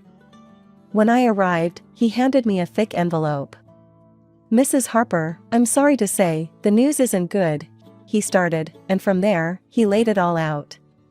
The detective had followed Michael and Linda, taken photos, and even got receipts from their purchases, including an expensive necklace that certainly never made its way to my neck. Your husband and Mrs. Linda have been having an affair. I'm very sorry. The drive home was a blur. When I finally got back to my parents' house, I found Mom and Dad in the living room. I told them everything, showing them the photos and receipts. The shock on their faces mirrored the hollow feeling inside me. Oh, Marcy, I'm so sorry, Mom said, her voice breaking as she came over to hug me. That woman has been in our home, shared our meals. How could she? I can't believe Linda would do this to me, I whispered, feeling a tear roll down my cheek. All these years, she's been lying to me, to all of us. Jamie came into the room then, hearing the last part. Mom, are you okay? What happened? I wiped my eyes and managed a small smile for him. It's going to be okay, honey. We just found out something upsetting about Dad and Linda, but we'll get through this. We're together, and that's what counts. That night, as I lay in bed, the betrayal gnawed at me. Michael and Linda had deceived me, stolen from me, and broken my trust. But I knew one thing for sure, I wasn't going to let them destroy me. I would fight back, for my son and for the life I deserved. The next morning, I called Linda and invited her to chat. 2 hours later, I sat across from Linda at the small cafe where we used to meet for our girls' chats, the irony of the situation not lost on me. She seemed oblivious to the storm brewing inside me, smiling as she sipped her coffee. So, how's Jamie doing, huh? Must be getting ready for college soon. Linda asked, her voice light and breezy. I clenched my jaw, staring straight at her. Actually, Jamie's not doing great. He's been robbed by his father's mistress. Her smile faltered, and she set down her cup, a flash of guilt crossing her face. Marcy, what are you talking about? I know about you and Michael, Linda. I've seen the proof. I leaned forward, my voice low and steady. Her face drained of color, her eyes dropping to the table. Marcy, I can explain, she stammered, fidgeting with the new ring on her finger. I pointed at her ring sharply. That ring you're wearing? It was bought with money meant for Jamie's education. Money that Michael took from our life savings. Linda's eyes filled with tears, her voice barely a whisper. I didn't know, Marcy. He told me he was getting a divorce, that you two were practically done. I scoffed, the anger and betrayal churning inside me. And you believed him? After all these years, you just took his word and didn't think to ask me? To think about Jamie? She wiped at her eyes, nodding slowly. He said he would leave you the house and everything in it. He told me he made enough money to cover it all and that he wanted to leave with dignity. That's a lie, Linda. He's left us with nothing. There's another woman, too, someone from his work. Did you know about her? The words were like venom, but they needed to be said. Linda shook her head, her face crumpling as she began to sob. No, I didn't know. I'm so sorry, Marcy. I've been so stupid. For a moment, I just watched her cry, the years of friendship battling with the raw, fresh wound of her betrayal. Then, slowly, I felt my anger start to subside, replaced by a weary sadness. Look, Linda. I don't know if we can ever go back to how things were. But I appreciate you being honest with me now. She took a deep breath, nodding as she pulled off the ring and slid it across the table. I'll give you everything back. The jewelry, the car he bought me. It's the least I can do. It won't cover everything. The money's gone, and Jamie's future is up in the air. But it's a start. We sat in silence for a moment, the weight of everything pressing down on us. Then Linda looked up, her eyes red but resolute. Let me help, Marcy. Let's figure this out together. For what it's worth, I want to make things right. We spent the next hour talking, not about the past, but about what we could do moving forward. Linda handed me the keys to the car Michael had bought her, along with a bag containing the jewelry. I'll do whatever it takes, Marcy. I owe you that much. The morning after my heart-to-heart with Linda, my phone buzzed early. It was Linda again, sounding more urgent than ever. Marcy, you're not going to believe this. Michael's company is throwing a big bash for his promotion tonight. It's at that fancy place downtown. Everyone will be there, including all the big bosses. That evening, we arrived at the restaurant, a sleek, modern place filled with Michael's colleagues in high spirits. I spotted Michael, laughing and clinking glasses, the picture of success. Seeing him like that, so carefree, fueled my resolve. Linda nudged me. Ready? As I'll ever be. Before I could second-guess myself, I stepped forward just as Michael caught sight of me. His smile vanished, replaced by a scowl. What the hell are you doing here, Marcy? You need to leave. No. His attempt to intimidate me in front of his peers only made me stronger. Actually, I'm here to congratulate you, Michael. Mind if I borrow the spotlight for a moment? His confusion was palpable as he hesitated. His boss, Mr. Carlson, noticing the exchange, gestured for me to continue. Please, let's hear what Marcy has to say. With all eyes on me, I moved towards the front where a projector was set up for presentations. Thank you, Mr. Carlson. The murmurs began as I clicked the remote, and images flashed on screen, photos of Michael and the financial director, cozy and compromising. The crowd gasped, and whispers filled the air. Not only has Michael been unfaithful to his family, but he's also been stealing from the company. Here are the financial records to prove it. The next slide showed documents, clear as day, detailing the fraud Michael and his mistress had committed. The room erupted into chaos. Michael tried to protest, his face turning red. "This is nonsense. She's just a scorned woman." But Mr. Carlson, who had been examining the documents closely, silenced him with a raise of his hand. "Enough, Michael. If these documents are real, you've not only betrayed your family but also this company." He turned to the financial director, who was now as pale as a ghost. "And you, Jessica, will need to explain a lot. Security will escort you both out until we sort this out. Consider yourselves suspended, effective immediately." Michael looked like he'd been slapped, his eyes darting around the room, finding no allies. He glanced at me, fury and disbelief in his eyes. But I wasn't done yet.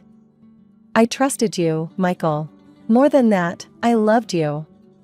We built a life together, a family. And you threw it all away. I hope it was worth it." With those final words, I walked away, Linda at my side, her hand squeezing mine in support. The last thing I heard was Mr. Carlson calling for calm as we exited the building. After Michael and his mistress were fired, they had to return all the stolen money to avoid a lawsuit, a small victory in the grand scheme, but a victory nonetheless. Now, I was bracing myself for the biggest fight yet, the divorce and the battle for our house. I sat there with my lawyer, papers neatly stacked in front of us. Michael and his lawyer were across the room, looking less confident than usual. Gloria sat right behind him, her eyes shooting daggers across the room at me. As the judge entered, everyone rose, the room steeped in formality. "Please be seated," the judge commanded, and the session began. My lawyer presented the case succinctly. "Your Honor, we have clear evidence of Mr. Harper's infidelities and misuse of the couple's joint finances. We have bank records, photographic evidence, and testimonies confirming that Mr. Harper diverted family funds to support extramarital affairs." The courtroom was silent, all eyes on us as we presented each piece of evidence. Michael's face grew paler with every document displayed. Then it was Gloria's turn. She stood, almost trembling with fury. "Your Honor, this is all lies. My son is a good man. It's Marcy who drove him to do what he did. Besides, the house they lived in was bought with my money." Her voice was shrill, desperate. I clenched my fists under the table, trying to maintain composure. "Mrs. Harper, do you have any proof of your claims about the house?" the judge asked, his tone skeptical. "Well, I don't have the papers here, but it's true," she stammered. My lawyer then stepped up, handing a stack of documents to the judge. "Your Honor, these are the bank statements and mortgage payments clearly showing that it was, in fact, Marcy who made the initial down payment and subsequent mortgage payments from her personal account." The judge nodded, examining the documents carefully. Michael whispered something to his lawyer, a look of defeat settling over him. Then, the unthinkable happened. Gloria, unable to contain herself, stood up and shouted, "This is all your fault, Marcy.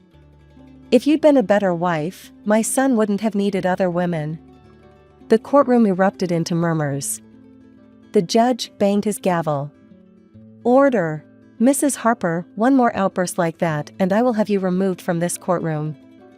Gloria sank back into her seat, muttering under her breath. After reviewing everything, the judge finally spoke. "Having considered all the evidence presented, it is clear that Mr. Harper has not only been unfaithful but has also significantly mismanaged marital funds.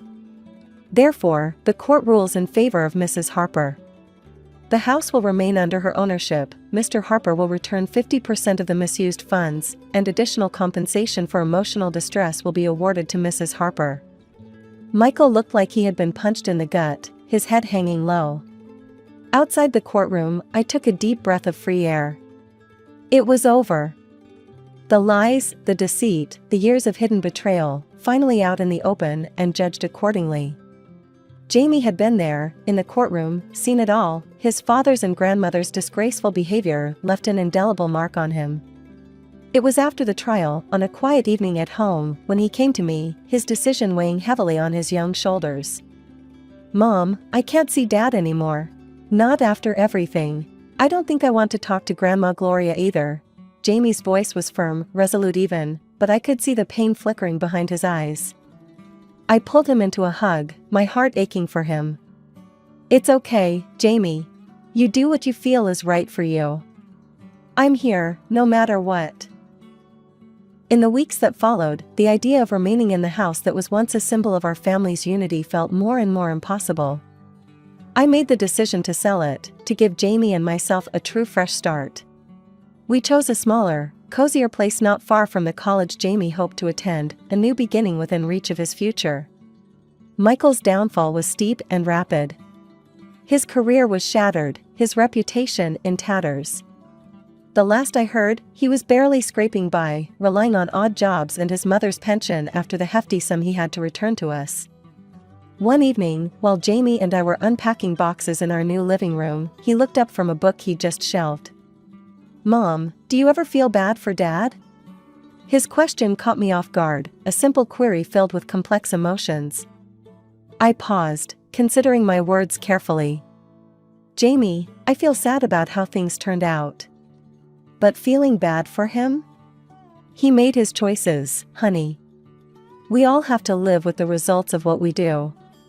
What's important is that we try to do better, be better." Jamie nodded, a thoughtful frown creasing his brow. "I want to be nothing like him, Mom. And you won't be. You're your own person, with your own choices to make." I ruffled his hair, proud of the young man he was becoming. Life slowly found a new rhythm, our days filled with work, school, and the occasional movie night in our snug living room. I continued my job at the grocery store, the normalcy of work a welcome anchor. As the days turned into weeks, and weeks into months, our new home grew around us like the garden we tended together, slowly, with care, and a lot of love.